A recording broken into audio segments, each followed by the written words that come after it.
You're just making sure I'm back never. You just want attention. You don't want my heart. Baby, you just hit that thought of me with someone else. Yeah, you just want attention. I knew from the start. You're just making sure I'm back never.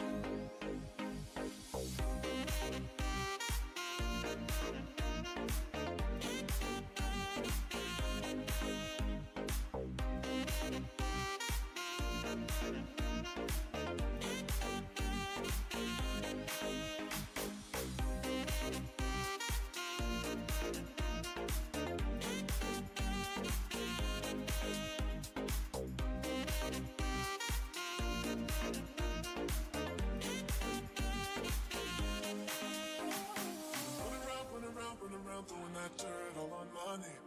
Cause you knew that I'd call you up.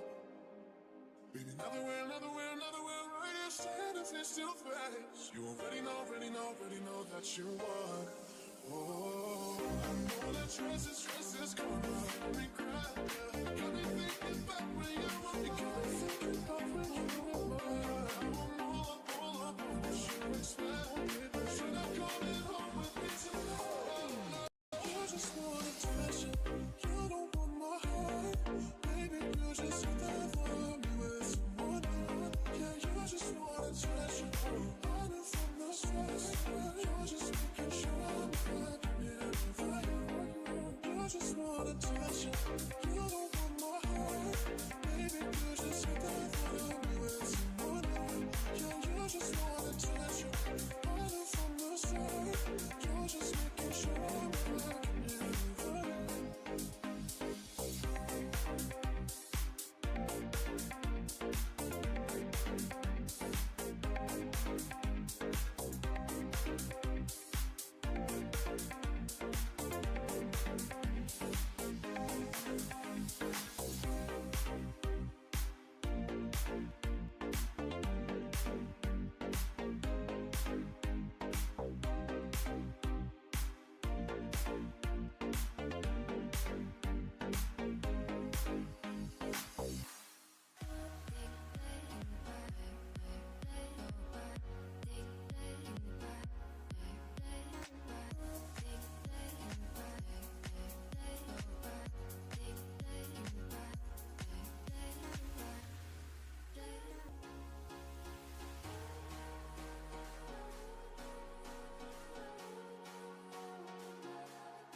Slow, but we take a swing. Yours say everything. Yours say everything. Baby, it's deep as blue.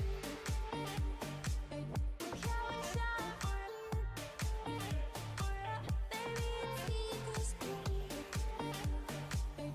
Can we shine? Baby, it's deep as blue.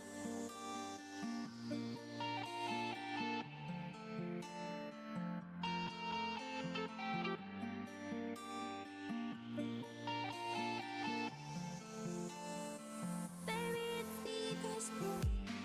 I was there when the clouds parted. Do you remember the day we met? The day we met. I want the ocean. Slow, but we take a swing. Yours say everything. I want the ocean. Deep as blue. Slow, but we take a swing. Yours say everything. Yours say everything. Baby, it's deep as blue. Can we shine? Baby, it's deep as blue. Can we shine? Baby, it's deep as blue. I want the ocean.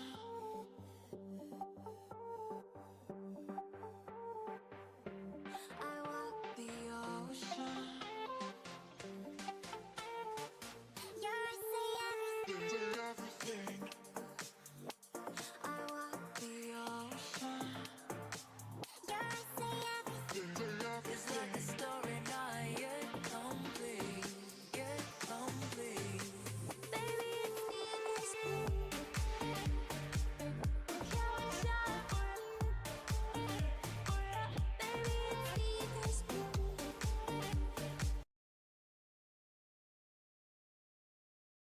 I'm giving you that because I think it's one of the best battles I've ever watched. This could be anything. Anything could happen here. You cannot take your eyes off it. Dean and Borkowski back at it again. And Borkowski back where he was the first time. All over James Dean's car. He is actually side by side. Front wheel to front wheels. He's pushing Dean around the track. And the transition is insane. The transition doesn't even make sense. How did he get away with that? And he's still in it. Borkowski dives onto Dean's door again. Here we go again. He is hungry for it. This kid wants his name on everyone's lips tonight. And by midnight, he might just be that rising star. As he all over the back of James Dean's car, he's right there. He's closer than he was the first time. He's more aggressive than he was the first time. And now he's right with Dean. He lost him here the last time. Not this time. James cannot get away. And Borkowski goes right to the door. Does he make a big impact with the wall? How does he hold it? It doesn't make sense. Look how many tyre marks are on that door. Borkowski just said to him, hey, buddy, what you got? Well, off the line. I'm not going to count Dean out the fight yet because I know that he potentially has got this. He wants this, Dave. He's got a championship in the balance. Borkowski's the wild card, and Dean makes the dive up onto the back end of that S14, and he knows where Borkowski was. Borkowski left foot breaks into it. Can he keep with him? Dean not got the same. Oh, wow! Dean almost takes the front of his car off on the back end of Borkowski's S14. Now he starts putting marks on the side of Borkowski's car. Borkowski says, I'm not worried about you, dude. Hangs the spoiler over the wall, and Borkowski keeps in it. That perfect lead line. They make their way into the roundabout. James Dean not as close as what Borkowski was. They transition back now. Borkowski looks at the wall, takes a glance down the track, and James Dean right with him all over the side of that car. Another dangerous transition from James Dean. Dean now back on the rear quarter of Borkowski's. The Irish have locked down the top two steps on the podium at round one and round two. It may be all over for Dean here. He can't catch him. He can't catch Borkowski. What a finale.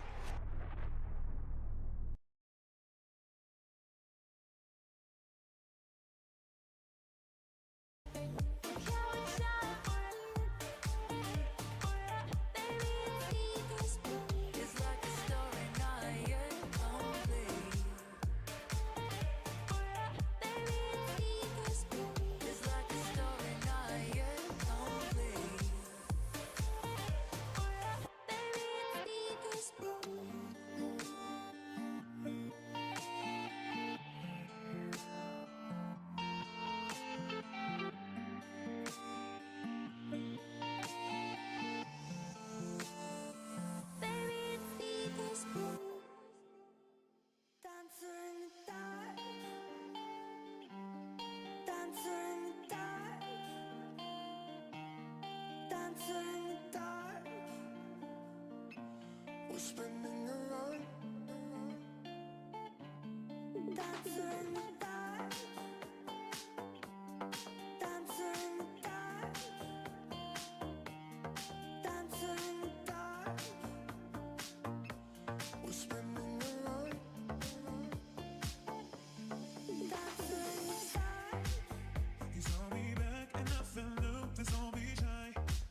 And the shape of your heart's in a broken mess. Are you the one who will never give me up? The only time I see you is if we're going down. Midnight calls to see if I'm young. You only ever need me when it's time to see you.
September rain.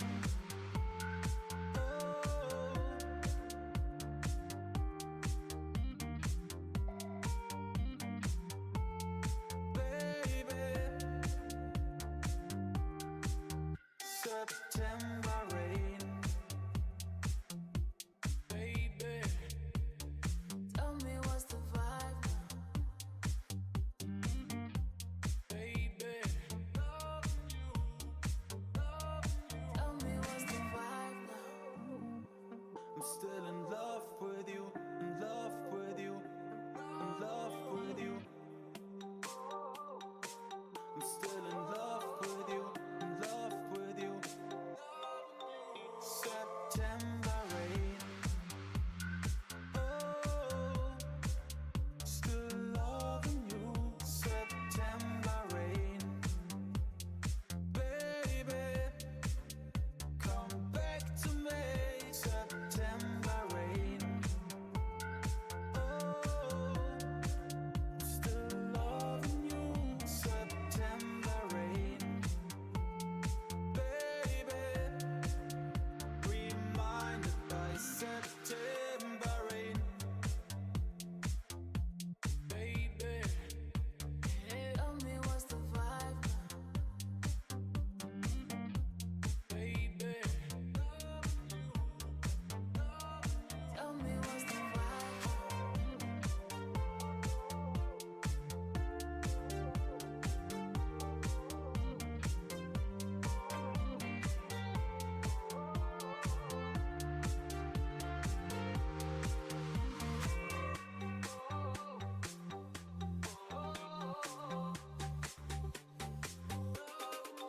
September rain.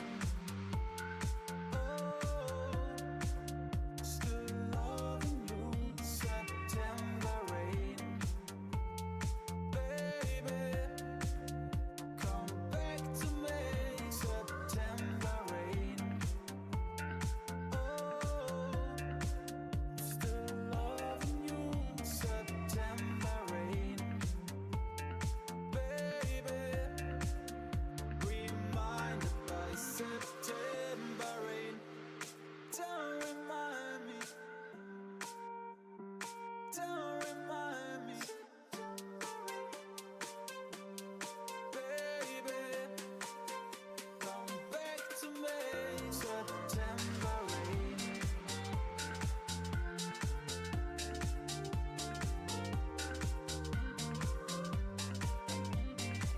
I'm still in love with you, in love with you, in love with you. I'm still in love with you, in love with you, in love with you. I'm still in love with you. September rain.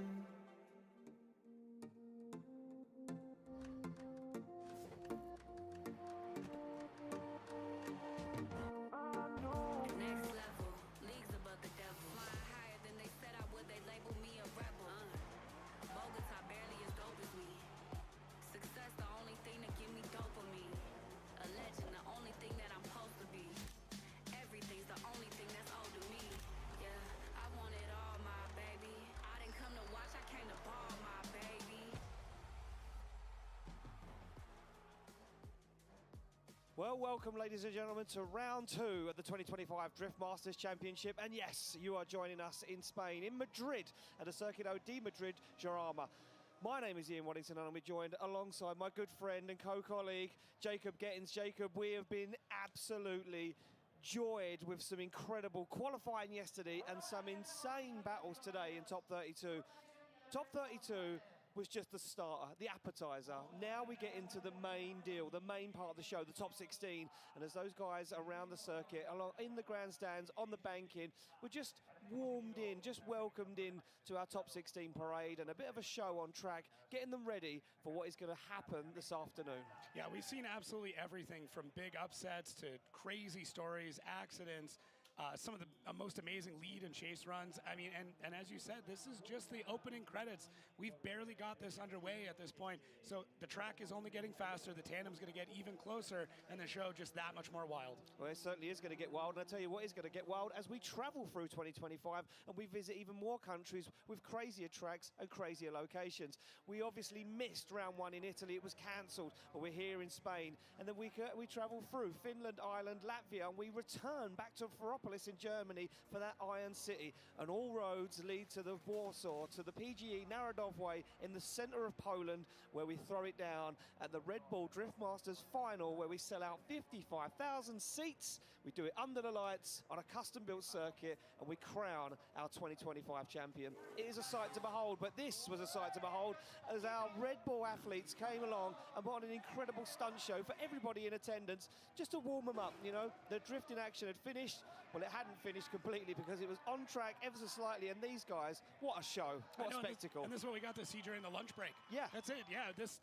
It doesn't stop here. There is no time to relax. There is always something on the go, as we can see our competitors coming through our top 16, doing that parade, being introduced to all the lovely fans here in Spain. Yeah, it certainly was, and every driver pulled out on circuit for that top 16 parade, and I think a little bit of realisation turned in for some of these guys that they're in the show, they're in the main show, it's the business part of the deal now. These guys have got to get it done. There's no stopping from here on out. It's from here to the podium. One of these guys is going to be taking home a trophy. The champagne will be sprayed on that podium. Who will it be? We don't know. But this tall glass of water right here, James the Machine Dean in this brand new Ford Mustang RTR, well, he'll be gunning for that top spot as he was yesterday in qualifying. Put to it by the man of the moment, Piotr Wojciech, unfortunately not out there for that parade and not in our top 32, because yesterday we see a big accident at our qualifying showdown. So Peter, okay, he was checked out by our medical staff and fit for purpose. He goes back into operational standards. But Peter Wojciech, unfortunately, that car unable to be repaired. As you can see, the Finnish fans in attendance this weekend cheering on Laurie Heinen, the man with a target on his back this weekend and throughout the rest of the season, the defending the defending champion. Yeah, reigning champ. Total crazy chaos is the way we kicked off this day. I mean, this was not even this day, this weekend. There's the accident in question. Just an incredible series of events, and thankfully, Piotr Wojciech walks away from this. That is the main thing here. He is okay. The car, not so much. Twisted frame. It doesn't matter how many parts you've got. Nothing would have bolted back up to that. We got to see it in all of its destruction, and that car was completely totaled. There was a lot of hits. There was a lot of crazy action all the way through the weekend. You can see here, Laurie Heinen getting into it. Just madness. Absolute madness as we progressed on. And there we go. That's just a little taste of what we might end up seeing when we get into our top 16 later on. Yeah, a lot of these guys going for it, heavy hitters, and Laurie Heinen winning that battle against Benediktas Cherba. Cherba at fault, deemed by the judges, and Laurie Heinen keeps that 2025 championship dream alive by moving through into the top 16. But that wasn't where it all ended. It carried on from there as we see Kevin Pascotti going too hot and heavy into the wall, destroying the rear wheel, ripping the rear suspension off the car, and granting a win to Alexei Holovnia as he goes through to the top 16. Look at that wheel destroyed, and a very, very dejected Kevin Pascotti after spending a lot of the off-season preparing the car, preparing himself as a driver, getting in plenty of seat time and practice, only to be let down at round two, by a small mistake as a driver, heading too fast into outside zone 4. But it never stopped there again. Kuba Pushkonsky, well, that car wasn't looking like that yesterday because he took that car to the wall heavily in practice. They managed to get it repaired and out, but then he took it to war in the top 32 and caused even more damage when he made big contact with Connor Falvey. And again, Pushkonsky deemed at fault for that contact, and Connor Falvey ultimately getting the win, advancing through to the top 16. But nevertheless, Pushkonsky and the team doing an incredible job to not only get that car back out, but get it to perform the way it did. Yeah, every driver that shows up here has to be ready to ride off their car. The only way you're going to end up winning one of these events is riding that line between perfection and chaos. And sometimes you step over the line, and today that wall is going to bite into it. So it was a very, very dramatic day. And another driver that just found that line was Dave Egan. Just about found the line though, but he got to it, but he couldn't get off of it. That was the problem, Jacob. They worked extremely hard. Dave Egan having a cam belt problem in practice. They had to change the cylinder head on the engine. He got out to the line to battle Juha Point to Laxco, but unfortunately, as you can see, the car just didn't want to react, didn't want to pull away, and then one of the last big hits of our top 32 was this. It was Naoki Nakamura, sorry, getting into it alongside David Spossum. And as you can see, Spossum very angry. Our safety marshal deemed Nakamura's car unsafe for competition, too much bent stuff on the car. David Spossum was granted a 10-minute competition timeout and was allowed to go and fix the car. And, well, he received the news in the paddock, and as you can see, excitement. The car was ready to go, but he didn't need to go because he was told by our safety team and marshals that, look, you're in the show, don't panic, it's all good to go. But Nakamura, coming back to Drift Masters for 2025, bringing a little bit too much heat, though. Yeah, but I mean, if practice and all the other runs that we saw, it shows that he is ready to compete. He's ready to be one of the fastest drivers on grid. And unfortunately, trying to be one of the fastest drivers here today is what ultimately caused that problem, having to hold the car back. And yeah, a few of these drivers, I mean, they're all fans at the end of the day. They're all going to end up being spectators. But you know, at the end of the day, there's only going to be one person that doesn't have their car on the trailer early, and that'll be our winner as we make our way through the top 16, the grade 8, the final 4, and into the finals here in Spain for Drift Masters round 2. Well, let's take a look at that track that's been causing all these problems, because it is tight and technical. It is very fast on that initiation, but it does change camber, and there is some parts of it that are catching these drivers out. You're off the line, you're through the gears. First, second, third, fourth, no handbrake. You see that white line? That's where the lead car can't cross. It is into that first zone with a big clutch kick. Mid-track there for that inner zone, then push the car back out right to the edge of the circuit. As much tarmac as you can use for that second outside zone. Then you flick the car across the track. Get on that rumble strip nice and early, sorry, and then we get into outside zone 4, this long section there. You don't want to be on the wall, you want to be away from the wall. Push the car down for the inner zone, then back across the track, up on that little bit of a hill to the outer zone. And then again, a nice fast transition, snappy, dial the angle on, slow the car down as you get into that outside zone, pick up the front one, then push it right to the edge of the circuit and across the line on that last outside zone. It seems so simple, but it isn't, and it's been catching these guys out. And if you can perform the perfect lead and the perfect chase, I think this weekend you're going to be the guy that stands on top of the podium, because there's a lot of guys, as experienced as they are, that just can't put all of that package together at once. Yeah, a couple of numbers here for you, Ian. Over 150 kilometers an hour into the entry. They've got 9 zones that they need to hit, and we've seen up to 90 degrees of angle through some of these runs. And yeah, it's crazy we're even this far through with the least amount of carnage. Exactly, and here we go. This is our road to the final, our top 16 playoff. It's going to be James Dean's take on Jason Benet. It's some big standout battles there. That is the one for me. I think James Dean is coming out here with new equipment, that refreshed mindset, but Jason Benet, a man that's been dominating in France, I think he's going to put it to him. You've got your pick. What is it, Jacob? Yeah, Connor Falvey and Juha Putalakso. One, just because Connor Falvey is able to kind of avenge Dave, bring the Drift Masters team back up, but also putting that all aside, both drivers very, very aggressive all the way through their runs. Juha, we didn't get to see all of it, but Connor already taken some damage. So yeah. Connor on the rise. Juha, he's a staple here. He's one of the most aggressive drivers. How's that going to match up against the amazing flow of Connor Falvey? Well, Connor Falvey's coming this year. He comes as the rookie of 2024, and he said his only mindset is to improve the car, improve his driving style. And this year, not only does he want to get recognition for something, he wants to be the man on top. He wants a podium. He wants to get close to that championship final. Look, the time for talking is almost over. These guys are ready to rock and roll. The fans are ready. The judges are ready. The drivers are ready. And I hope you guys at home are ready, because it is almost time to kick off our top 16.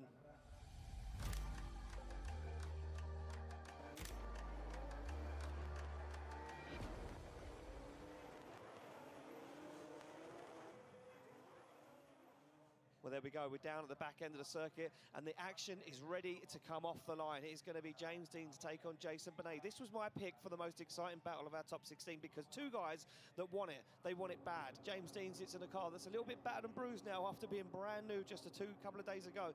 He sits in there, cool, calm, and collected in a machine that he knows very, very well. But he sits alongside a man that has been dominating in France. Very technical driver, very fast, very experienced. Jason Benet here for Drift Masters 2025, a full season to prove himself as a driver. He slams that car into gear, but he's got a big task on his hands as he chases down a man that has more titles and more trophies than anyone else in their cabinet. They get the green light to go. They're through the gears, and the first battle of top 16 is off, and Dean fires in, puts that car right to the edge of the circuit. Benet can hang with him, but he has to shortcut a little bit. You can see that shallow angle as Dean goes wide, picks up the very outer limit of the track, but here comes Jason Benet as he sticks it to the door, gives Dean the room to manoeuvre as he now tries to tuck up on the inside. Benet goes for it. Benet puts it to the back bumper across the line. Oh, man. I was a little concerned in the beginning because James Dean, although he did get a bye run, this is kind of the first set of battles he's seen since the incident. So you don't know how the car is going to be, but man, so fluid. The way he's able to transition the car around is just expert class. There's a reason why he is considered to be the greatest of all time, and we get to watch history every single run that he puts down. But Jason Benet did not let up. When you're chasing behind James Dean, you know you basically put your pedal down and you steer the car through the rest of the track because James Dean won't check up. He's not going to slow down. He's going to put it through the zone every single time. So the confidence that you have chasing James Dean is unmatched with any other driver. But James Dean, the way he sets the car up before he even gets into the zone, he's thinking 2 zones ahead at all times. It's like playing pool against somebody that's a professional. Yeah. They're not thinking about this shot. They're thinking about every shot down the line. And as soon as James Dean comes off the line, that's what he's thinking about. Exactly that. And you can tell that by the way James Dean drives, the way he positions the car. As you say, he's already thinking about the finish line. He's already thinking about a sip of the champagne on the podium. He's tasting it. That's how far ahead he is of most other drivers, where some drivers are thinking about the next turn, the next handbrake pull, the next downshift. He's already thinking, well, I need to be here. I need to point the car in this direction. I know exactly where I need to be. James Dean is a machine, and that's why he's got that nickname. But now he has to chase down a man that he doesn't know. He hasn't really got any information about. There's nothing in the database about Jason Benet. He's a brand new entity to this championship. But let me tell you something about Jason Benet. He's got what it takes. We see him in practice, we see him in qualifying. He is a very good driver. He gets the thumbs up, but now he's got a big task. He's going to have that Mustang RTR breathing down his neck as they come off the line. It might be 900 horsepower, it might be 1,000 horsepower, but it's going to come down to one thing, and that's the person between the steering wheel and the pedals right now, as Jason Benet absolutely fires down. He goes nice and wide, flicks the car across the circuit. Dean there with him, matching the angle. A little blip of the throttle for Dean as he works his way into the groove. Jason Benet not putting a foot wrong in that lead position at the moment. Gets that car dialed into that outside zone, picks up the throttle, but he misses that inner, and that could be the nail in the coffin for Jason Benet. Yeah, at this point, that's all we're going to end up looking at for some of these is if you are not completely into that zone. Once we're in the top 16, just being not even, I was going to say 6 inches, but 6 inches. 10 centimeters away from where you need to be. I like you getting into the metric I system. got this, man. If you're 10 centimeters off that clip, that could be the entire run for you at this point. Jason Benet had a couple of small corrections. James Dean did an amazing job to be able to correct them as Benet comes through our 4th outside zone. He actually had to change up the angle right there. You can see that small correction. It might be easy to miss, but that could be everything, that small correction. So you'll see as he comes through here, gets that wheel in, takes a bit of angle out, and then has to add it back in.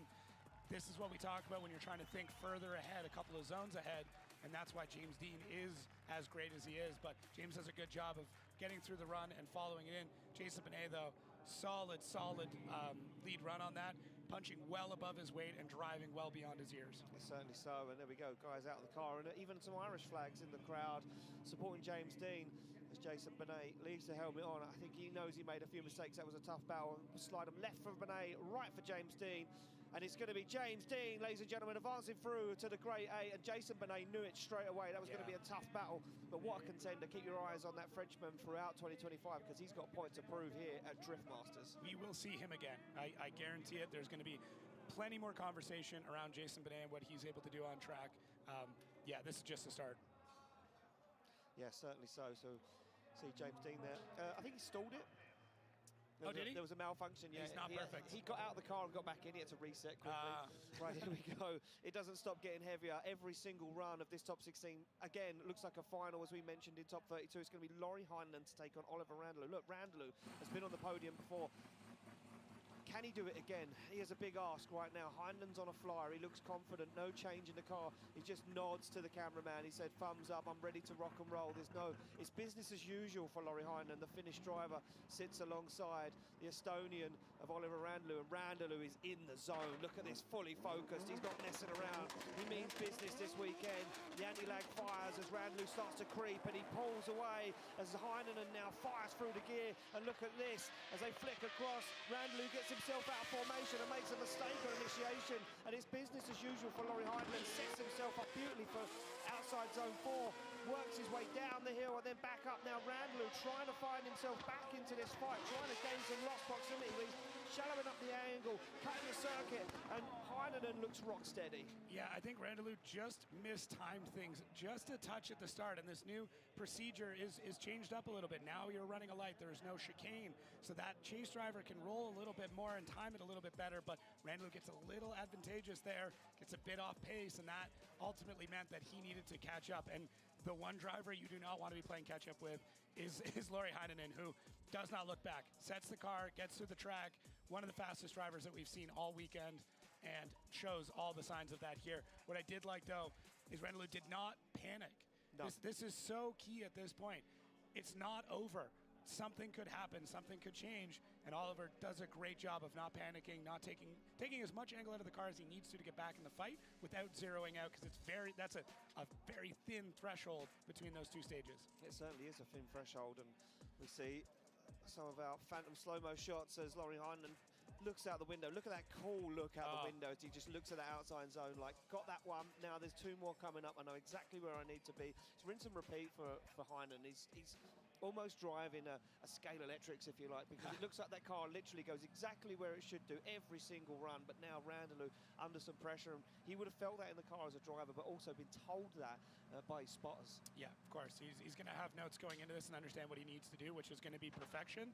But that also means that Lauri Heinonen can chase as close as he wants. Exactly, there we go. Heinonen would have been told to give him a little bit of room. There was some mistakes in that lead, but Heinonen now jumps into formation onto that back bumper, and he does give him the room to manoeuvre, as Heinonen doesn't want to make any mistakes, doesn't want to put himself in any danger, but he does a little bit there as he drops a wheel off the edge of the circuit, kicks up some dust, and now Randalou starts to pull away. Heinonen not really putting himself in the fight, and I think Heinonen panicked a little bit there. He's shortcutting the circuit massively. Randalou fires all these outside zones through the checklist and across the line. Very interesting. It almost looked like there may have been some sort of mechanical there for Lauri, because he slowed down even more throughout that track. So once we get into this replay, we're going to be able to start looking for a few different things. Does the smoke disappear? With this in-car, was there a misshift? That could be the other part. I don't think so. I mean, the chance of Lauri Heinonen having a misshift is pretty slim. But yeah, just kind of gets gapped. Normally you would see him dive in at this point. He'd really start to push, but just doesn't. Very, very strange from Lauri Heinonen. But, I mean, Oliver Randalou is the biggest fan of that right now. People do make mistakes. Champions make mistakes. Yeah, I mean, there's a lot of separation there. It's not exactly what we expected from Lauri Heinonen. I mean, look, you know, we know these guys play very tactical games, giving the lead car some room if you think there's going to be a bit of a sway in the favour of your way. But you can see the little bit of panic coming through there in Lauri Heinenen's driving as he tries to dive through and shortcut those outside zones. Yeah, just not able to make up the gap at any point in time, and almost looked like he struggled with the car. He was trying to take angle out. He was playing back and forth to really try and gain that proximity, but couldn't. So, I mean, it could come down to some sort of power issue. He's pointing. He's pointing, yeah. So what's his... Axel? Oh, has he got a D-bead? Oh, he's got a D-bead. Wow. So there we go. And I'll tell you when that happened, when he come into outside zone 4, I see the dust kick up there, and Heinonen dropped a wheel off the edge of the circuit. That gave him a D-bead, hence why he couldn't get through. And I'm also being told that James Dean's car is down to 6 cylinders for the runs. So James Dean won that battle on 6 cylinders. Wow. Fresh news coming from the paddock to my headset. Now, I'm hoping that's not like a permanent 6 cylinders. Well, that's what I'm thinking. They do have a full spare engine. I don't think there's enough time to make that swap. I have seen them. I mean, we even saw it yesterday where he was playing with spark plug wires, so maybe that's all it is. Let's hope that's all it is. But if anybody can figure out, it's going to be James Dean. Here's the thing, too. You're down 2 cylinders, and you have a lot of nitrous. Hold that fault. Slide him left for Heinonen, right for Randalou, and I knew this was going to happen. It's going to be Oliver Randalou, ladies and gentlemen, who takes it through to the top the Grade A. And I'm just going to quickly get clarification from the judges. The D-bead deemed him out of competition. Yeah, it's a unanimous nod. You can't complete the run on a D-bead. Oh, I mean, that is a big upset already for 2025. Lauri Heinenen's going to have to work hard for that championship to try and fight it back now. He's on a back foot as Dean moves forward in Grade 8. Becky's down with him. Obviously not what you wanted to happen there, but it looks like you've obviously got a DB. Can you tell us exactly where it happened? Yeah, my own fault. I went wide on the going on the 4th clip on the on the braking. So yeah. Nothing we can do. It was just slippery from there on. Well, I'm sure we'll see you in Finland next time. It's been a pleasure having you here this weekend, Lauri. Thank you so much. Wow, and look at that dejection from Laurie Heinen, our defending champion. Look, I mean, look, the problem is you make that own mistake yourself. Yep. There's no one else to blame. And he knew. I see the little whisper of dust pop in the air, and I was like, oh, he's got a wheel off track. I didn't realise it was such a harsh bump there. Took the wheel off the tyre. Here we go, the tyre off the wheel, sorry. Wrong way round. We're getting there. I'm learning about these cars. Right, we're back on the line. It's going to be Jack Shanahan to take on Oran Nielsen. And we could see down there a little shot into the Shanahan's paddock. Everyone crowded around, all the Irish together there watching Shanahan. Look at him, he looks cool, calm and collected. Nod of the head, he's ready to go. Oran Nielsen, laser focused. You can see the breathing, trying to keep himself calm, the big deep breaths, nice and slow, getting in the zone, just full focus before going against one of the most exciting drivers that we have on grid in Jack Shanahan.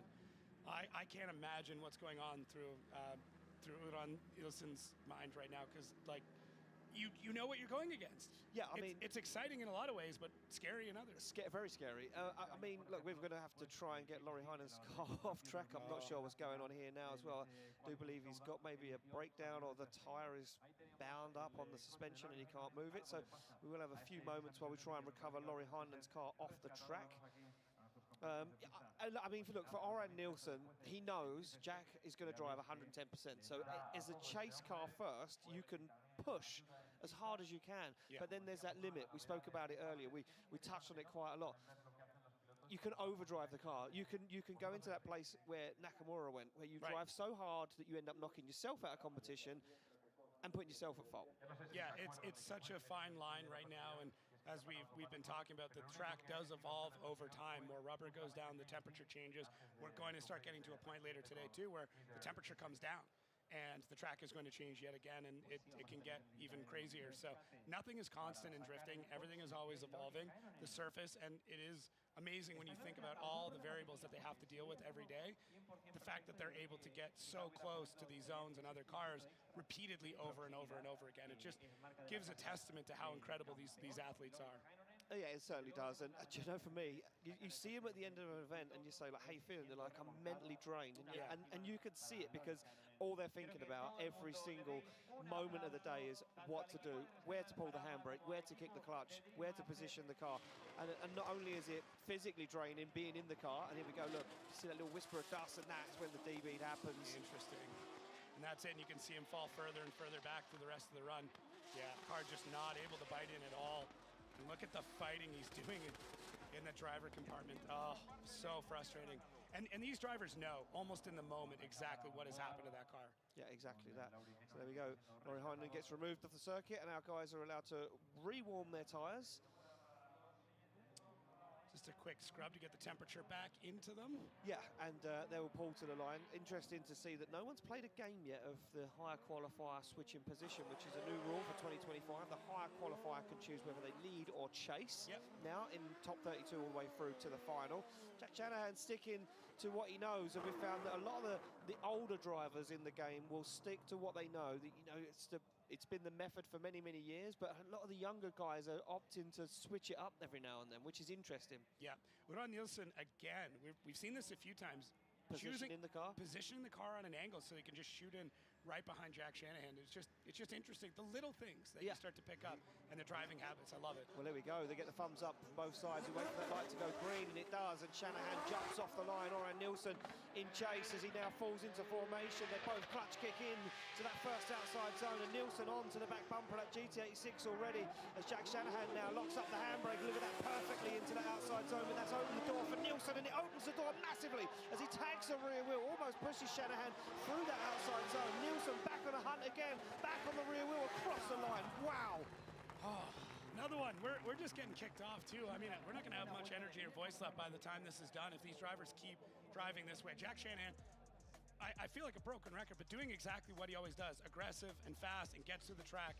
But Uran Nielsen timing things and really trying to figure out when his moment is. You can see how much handbrake he's putting in, and that's just getting the car closer, able to push the car in a little bit wider. And you can see just how close he is to Jack Shanahan through this run, nosing that giant Soarer in, and then they flick back out, and there's Uran Nielsen punching through the smoke. Jack getting a little bit ahead of him, but Nielsen gets on the throttle, gets back into the pocket, and finishes really, really strong when they come through this inside clip. Great proximity and adds that bit of angle, and they come across the line. Great job from both drivers. Uran Nielsen, I mean, uphill battle with driving against somebody like a Jack Shanahan, didn't shake him at all. Wasn't concerned. No, it wasn't concerned. And like I say, I think that, again, I think it plays into some of these guys' favours, knowing that you're driving against someone that can drive so hard and so well on that qualifying line. Remember, Shanahan qualifying way up there, 4th yesterday. He was in the qualifying showdown battles. This is a man that once he's in the zone, once he's comfortable in the car, there's no stopping him. Yeah, and he's looking very comfortable. You can tell when a driver's struggling to adapt or there's a change that they don't like. I think they set this, forgot it, and he's just been driving his race the whole time. Yeah, here we go. Second half of the battle underway. Nielsen to lead out Shanahan. Shanahan now jumps to the back bumper of that Sora as Oren Nielsen puts foot to floor, unleashes all of the power from that 2JZ underneath the bonnet. Shanahan matches the angle though as they go into outside zone 4. A little wide for Oren Nielsen though as he puts a wheel over. Shanahan makes a dive, tags the side of that car on the rear wheel as they fire down into this inside zone. Can Shanahan take a bite out of the back of that car once again? He certainly tries to. Yeah, both drivers adapting well. Uran Nielsen pushing a little bit wide there through outside zone 4, and it looked like Jack Shanahan wanted to kind of go in with him. That instinct of like, I need to chase, I need to get close, but was able to quell that just long enough to make sure that Uran Nielsen didn't hit the wall, but Jack was still there right on him as they see this launch here, and that nice initiation from Uran Nielsen as they come through that first outside zone. Now pushing out nice and wide, sorry, third outside zone, but here, Nielsen right on the edge, just about dipped wide there, but able to keep one tire on. I mean, it looks way closer to it because of how long the back end is on the Sora. But Jack Shanahan didn't take the bait, didn't go in fishing with him, stayed back just a little bit to make sure that Uran was able to finish his run, and he didn't get dragged into the wall with him. But great job from both drivers. This is also how you beat a Jack Shanahan, is you have to push a little bit harder than he's going to. You almost have to not bait him, but just go, I'm going to go this far. Are you willing to party over here? And that's the thing. I think Oren Nielsen asked the question of Shanahan, do you want to go this fast? Yeah. Can you go this fast? Can you throw this angle? And, and you lead them into a full sense of security almost. Well, and you can create a mistake that way. You can, as a lead driver, you're predicting the pace, you're setting it, sorry, and in the chase, you kind of have to predict ahead of time what they're going to end up doing.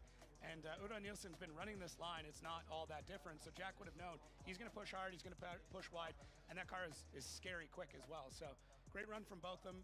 Both of them took good notes and learned from each other. And I mean, you can see it here, just the respect, the discussion, like big smiles. They had fun. They did. They had fun in that run, and isn't that all that matters? That's all that matters. Yeah. Well, I mean, look, we always have fun. We have fun all the time. Sometimes these guys not so much. Yeah, it happens. happens. Here we go. Decision dropping in from the judges. Who's it going to be? Yeah, I see this one coming all the way from the beginning. It's going to be a one more time, ladies and gentlemen. Jack Shanahan and Oren Nielsen have got to get it done again. And yeah, Jack Shanahan lets out. Woo! There was no separating it. A few mistakes from both guys. Probably would like to see him closer throughout the run with proximity. That's probably where the judges are leaning towards. But other than that, two nice lead lines. Just lacking a little bit of proximity throughout the run. Those dives want to stay there, really. Yeah. Yeah, just clean up. A little bit of cleanup, that's it. But that's how you learn, is make a couple of small mistakes, correct them for the next run.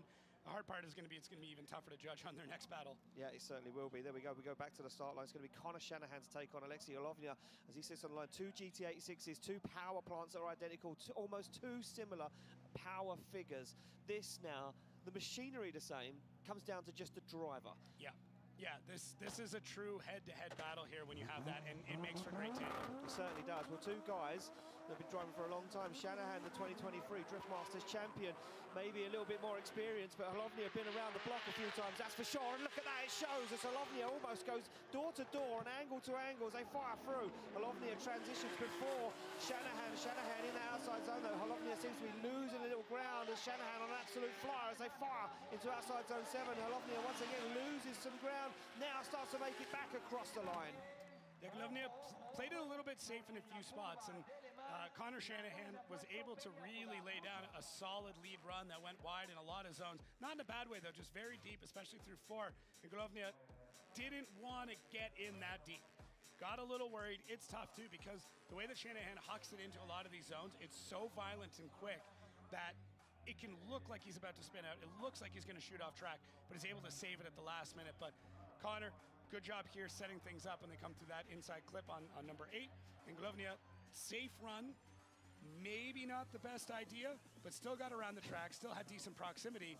That's one of those runs you lay down and you hope that the chase driver, when you swap it around, that the chase driver ends up making a mistake. Shanahan instantly in the mirror there across the line. You see that on the onboard, Yeah. looking to see where Holovnia was. Well, you want to know. It's that Yeah. last impression, like, okay, we're done. Where are you? Where are you? Yeah. Yeah. Did you make it through the run? Yeah. That's probably Could what. you what hang? yeah. Could you hang with me? Look at that. 2 GT86. Like we say, this is coming down to just driver on driver right Yeah. now. Cast it up. Yeah, and there's going to be some strategy involved. There always is, but yeah, it really comes down to who's got better instincts and who's willing to push harder, because both chassis are going to do the same thing. Exactly that. So these guys make their way back down to the back end of the paddock. They'll spin them around, and they'll go back to the start line. Holovnia now to lead out Shanahan, as Shanahan looks comfortable in the car. Looks like he's got a lot on his mind, though, a lot of thinking. The spotters will be in his ear saying, look, you're going to have to push. This is not going to be an easy battle. Holovnia is going to give you everything you need as a chase driver. He's going to give you all the tools. What can you do? He looks across for the line as Alexei Holovnia now sits on the line. The Ukrainian driver leads out. Connor Shanahan from Ireland. They fire through the gears. Look at this. Shanahan on the bumper, closer than Holovnia on initiation. Nothing separating these two guys at the moment as they fire through. Good transition from both of them as Holovnia leads him into outside zone 4. Nice line from the Ukrainian, but look at this from Shanahan. He shallows up the angle and noses the front of that GT86 into the door of Holovnia's GT86. A little wobble there from Holovnia, but he gets through it. Final outside zone, door to door. Solid run from both drivers. Holovnia did exactly what he needed to do in there in the lead. Very similar to what we saw with the Jack Shanahan run. Tried to just go as wide as possible through these zones, throw as much angle and as much speed, and just turn everything up to 11 and hope that Connor Shanahan makes some sort of strange mistake in the chase. But that is not a Connor Shanahan move, to make a mistake like that. But it does happen. Nobody is perfect. We've seen that plenty of times already. But in this case, I mean, I really like the way that Connor played his hand with this. Knew that Holovnia was going to huck like this, that he was going to drive really hard, and made the appropriate decisions. Little bit of a gap there, but dives in, doesn't make anything too crazy, takes that line a little bit too tight in the chase, but that's what you need to do. That's what you're allowed to do. And both drivers really laying it down. This might be a really long night for us. That's what I said. I said, clear your diary for Monday, because I think we're going to be here Monday night finishing off this. Changing my flight as we speak. There we go, the nice slow-mo shots as the guys jump out the cars and wave to the crowd. And a little sigh of relief, I think, there for Connor Shanahan. He's like, it's so close. He has no idea. Holovnia's like, oh, I wish I could win this battle.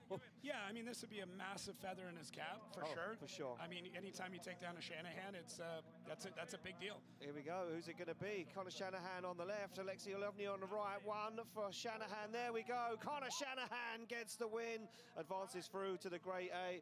Alexei Holovnia. Look, he's still happy. That was an incredible battle. A nice lead and chase.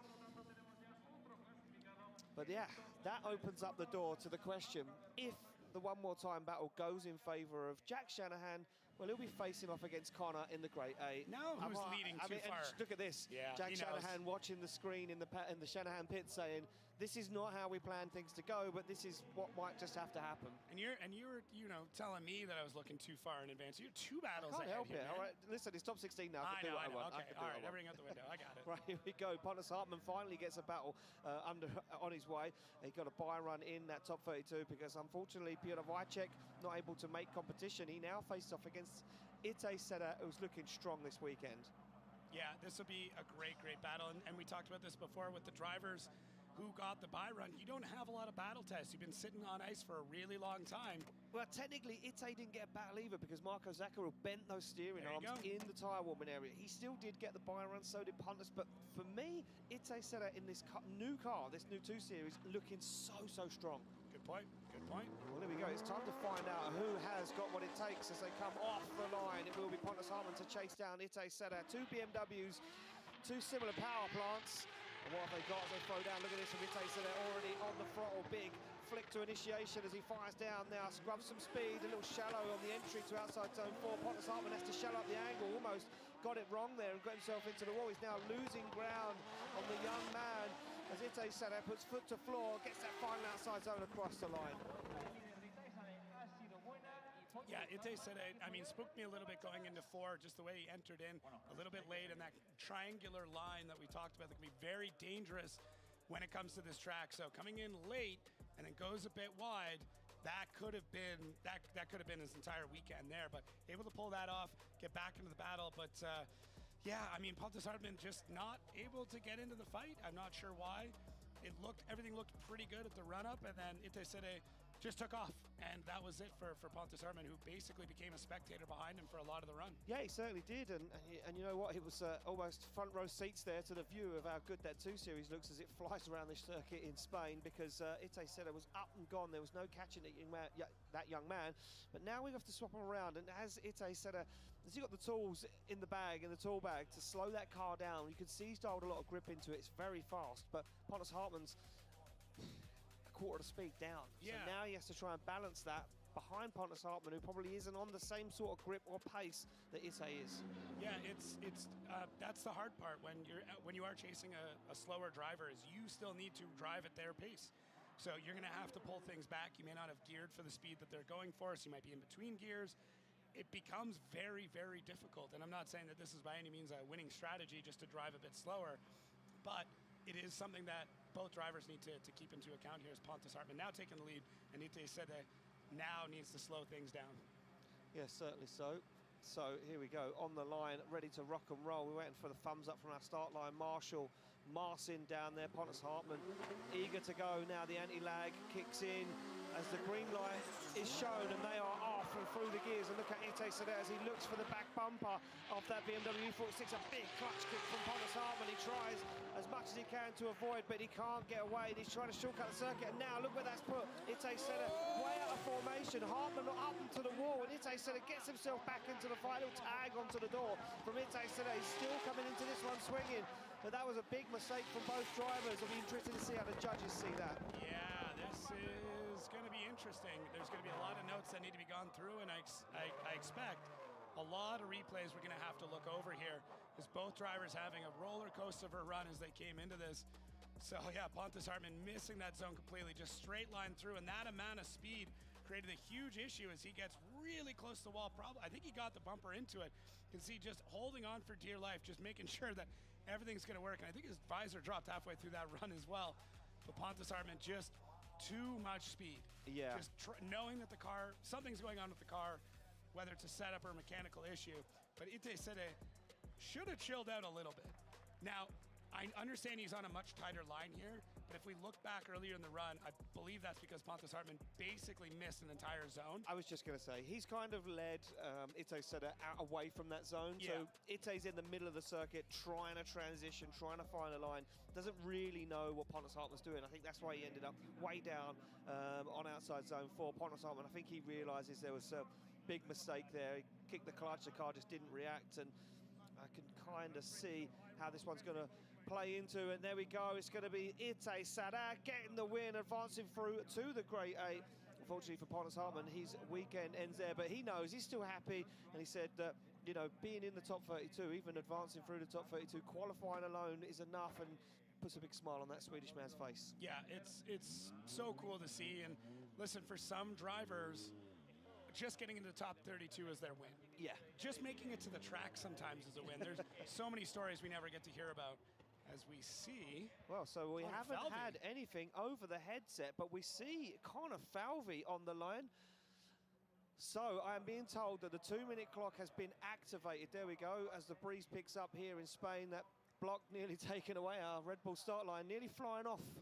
But the clock is counting down, and there we go. We see Juha Poitalaxco. He does make it into the tyre warming area. I thought that we were going to see another bye run. Yeah, you know what? I really didn't want to. No. I'm here for head-to-head battles, not for bye runs. But yeah, Juha Poitalaxco able to get the car going. So apparently he got a puncture on the way to the grid. He had to go back to the pits, change the tyre, go back out, and then warm again.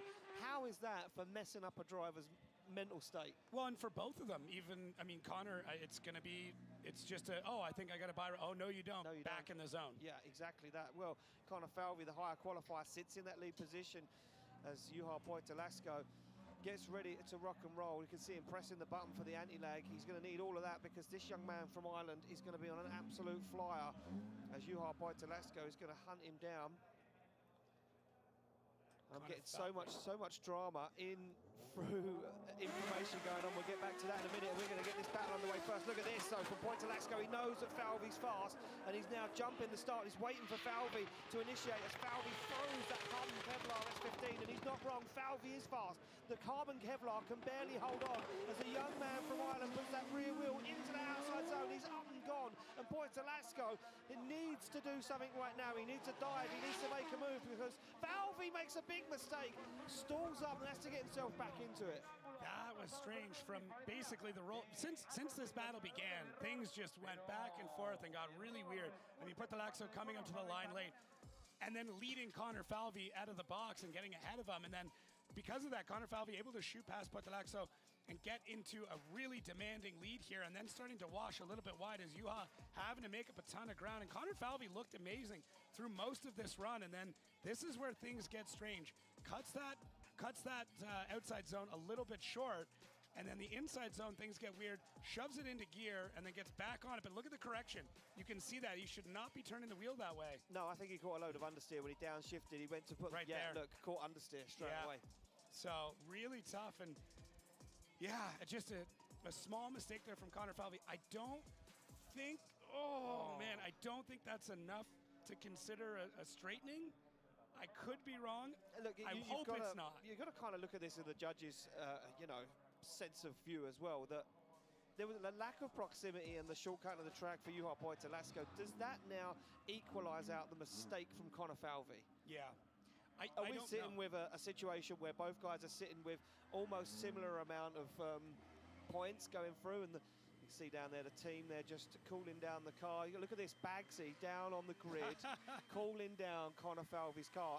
And this is drifting. This is the camaraderie we have. Bagsy knocked out a competition. He said, look, weekend's not over for me. I'm in Spain. I'm going to help out wherever I can. And he's down on the grid, probably giving Connor Falvey some advice, helping him out, chilling him out in the pits, saying to him, calm down, you've got this. And he's down there helping and cool down that carbon Kevlar S15 as we await Falvey to get back to the start line. Don't forget, we do have a 2-minute clock running, so they have 2 minutes to get back to the start line once that clock is activated, and we know he's going to make it because he's only a few feet away. Yeah, I mean, talk about having great drivers helping you out through this whole thing. Connor Falvey's got a big advantage that way. Exactly that. Yeah, he's got a whole wealth of knowledge behind him, pushing him along. This is going to get interesting right now as Juha Poitolasco comes off the line in that lead position. Connor Falvey to give chase. Oh, look at this. Aggression already as Poitolasco fires the back end of that BMW in the face of Connor Falvey. And Connor Falvey now trying to make a dive. He's on the handbrake for a long while, and now he jumps into it. Look at Falvey, aggressive, but has to stall up massively. This is scrappy from both guys. Love to see what the judges are thinking on this one as Falvey goes to make another move on Juha Poitolasco, and he goes for the back bumper across the line. Yeah, very, very interesting there. There's a lot of things that happen. It all happens very, very quick. I mean, we've got a runtime of, 26 seconds or something like that. You got to remember how much drama can happen in, half a minute or less. But look at how calm Connor Falvey is throughout this entire run. He's got his hand on the e-brake ready to go just in case Juha really gets into that zone, but kind of late, and then shoots out a bit early, trying to gap. That's that triangular movement that we talked about before, where it's a bit jagged, it's not curved. And look, I can't get over how calm Connor Falvey is throughout this entire thing. Just huge pupils staring him down, trying to see what's going on. But Juha Poitolasco, not a stable run. Very fast, very aggressive, but not smooth. I know we don't judge on smooth, but smooth will mean you can hit all the zones correctly, and it's much easier to chase. There is a point where something becomes unchaseable. Don't think that's the case here. And now you've brought it to everyone's attention. That line from Juha Poitolasco in outside zone 4, he's bang on the money, because he did get into it and then kind of shot out of it when the car gripped up. It kind of fell out. Be interested to see what way this one swings as Poitolasco takes a look at the back of his car, whether he's worried about tyres or damage, one or the other. Connor Falvey can't wait for the decision to come in. But here we go. Who's it going to be? Poitolasco on the left, Connor Falvey on the right. One vote for Connor Falvey. It's going to be Connor Falvey. Connor Falvey gets the win, advances through to the Grade A. Another step forward. Juha Poitolasco quite dejected there. And we're going to go to David Kalas real quick. David, that was a tough one. Yeah, it definitely was. Like, after the first run, we thought that Juha is completely having it because we saw a big mistake from Connor in the last corner. The front just slipped. It was not taken like straightening because the car was still sideways, but it was a big mistake. But then they switched, and Juha unfortunately showed us that he's able to do even bigger mistakes in his lead run as he was going into the no-go zone in inner zone 2, which is taking like wheel off. And then continuing with other small mistakes and bigger mistakes. So his lead was actually even worse than Connor's. So then it goes to Connor. Well, there we go, Connor Falvey taking a step forward in competition. He's looking good. The Irish fans are loving it. I think there's plenty of people back in Ireland that are loving it.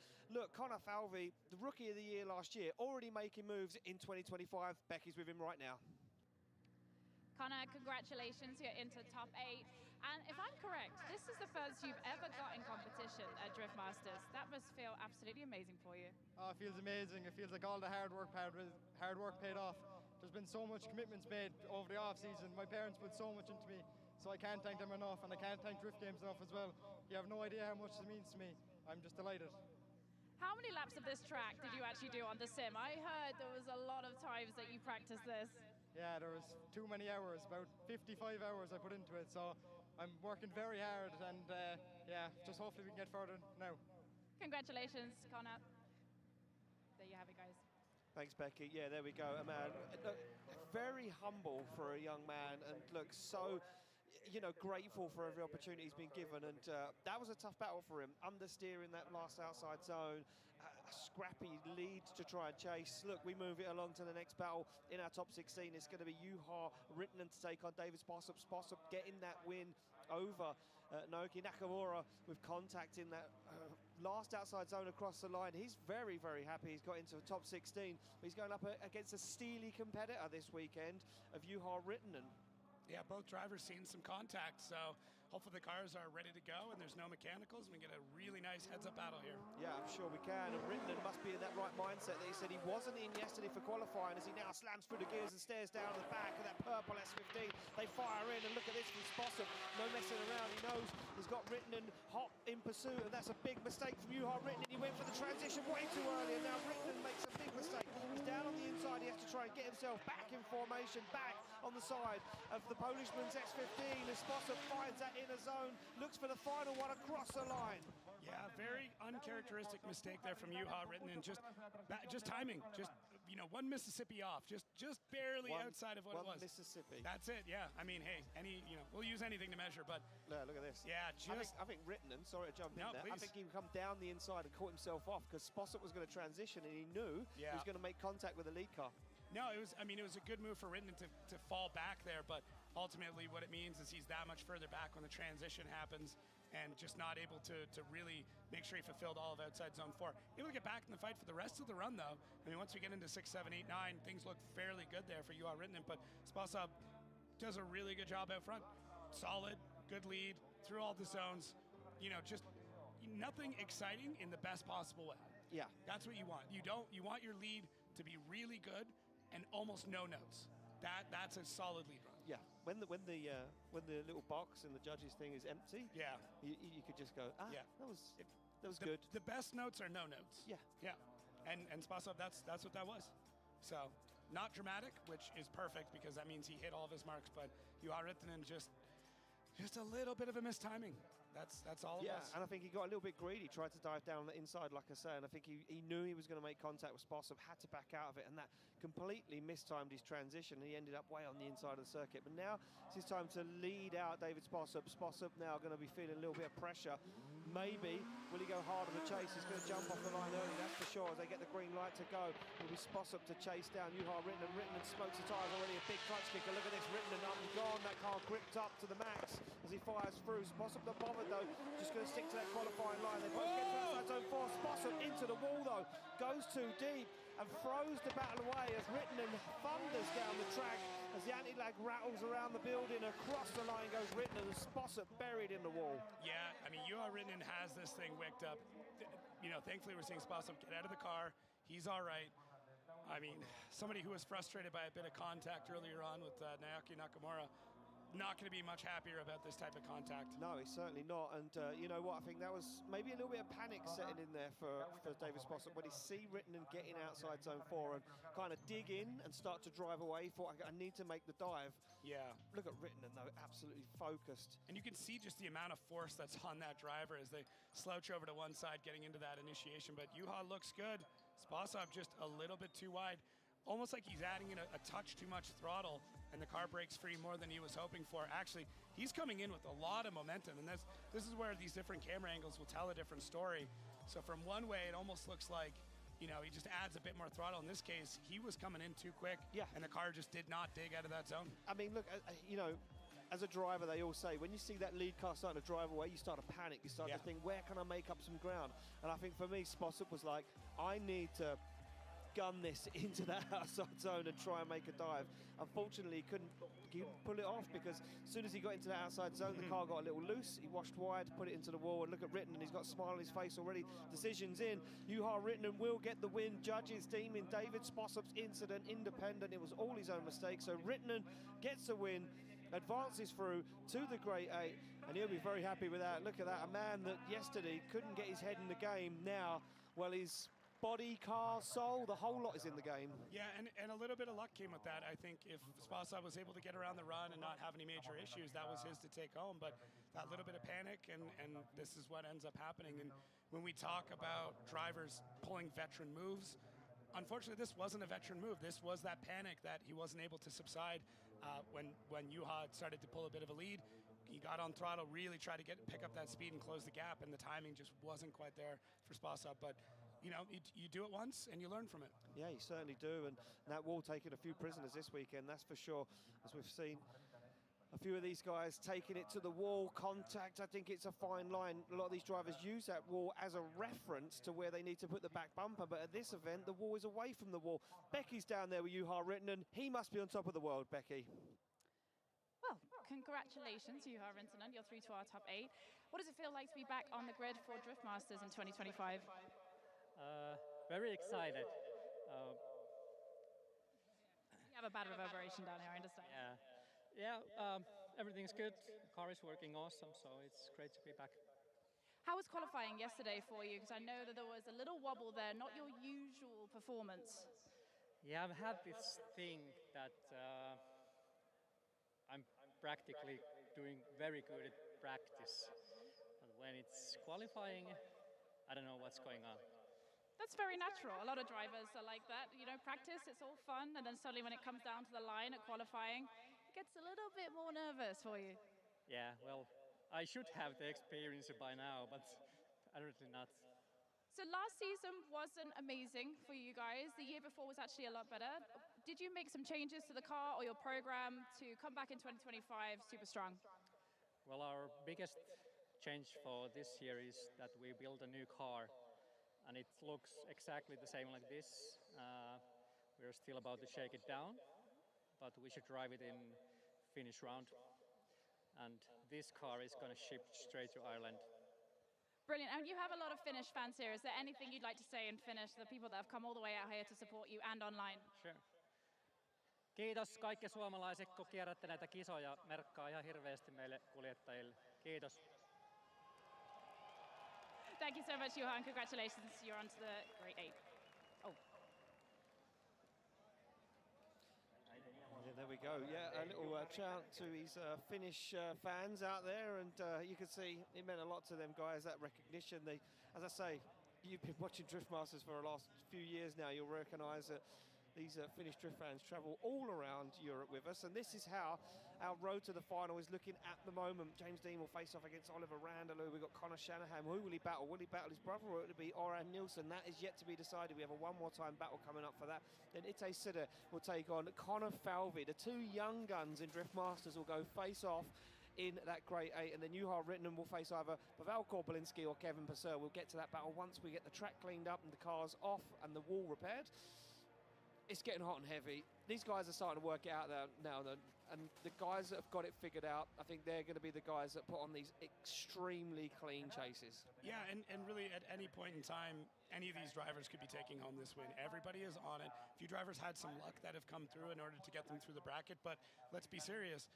A lot of drifting is luck, is getting those pairings. You know, you might get a bye, you might have a driver that spins out behind you, but the consistency is what's going to end up getting you through into the top classes. But once we're into Final Four, it's not consistency anymore. It is who is willing to push harder than the other drivers without going across the line.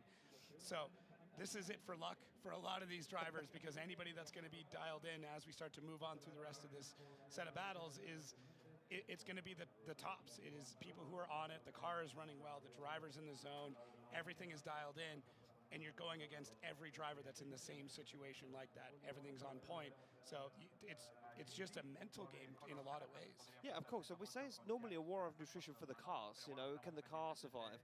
I think at this track, especially because of how difficult and maybe how fast that initiation is and that run into turn one, I think this is going to be mentally draining more on the drivers than it is on the cars. I think the cars can handle the pressure this weekend. Yeah. I think the drivers are the ones that are going to feel it. The temperature outside is very warm today out there. I think the temperature dropped just slightly after lunch, after our break. I think we're down to about 25 degrees track temperature. So inside the car, he's still looking at 40, 50 degrees inside the car in a race suit with boots, gloves, helmet on. These guys are getting cooked inside the car, and then their brain has to work at 150% to make it around that circuit. And there's a lot to that as well. I mean, the drivers have to be up on grid at a certain time, but let's take a look here at this incident. Oh no, this wouldn't be the incident, it's just our lead run on this one. But yeah, Juha, I mean, very close to having an incomplete in that section, and this is where we have that impact. So just coming in with a bit too much speed and didn't light off the tires at the right time. Probably should have been lighting off right there, and then it was just too late by the time he got into it. Yeah, and you could see he was off throttle at that point as well, so you could see the car was just gliding across the circuit, wasn't going to gain any traction. There was a lot of momentum, a lot of speed going into there, and unfortunately he couldn't get it slowed down.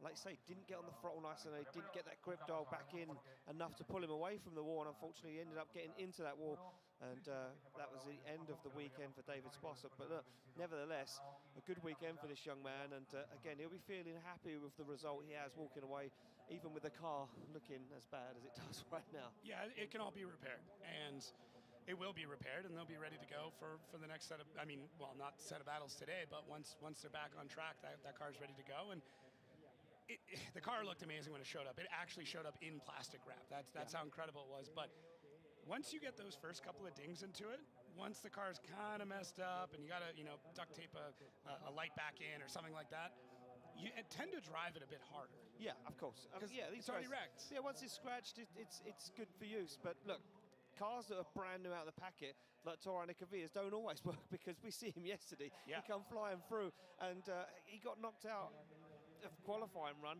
because the door knocked out of his qualifying showdown battle because the door opened.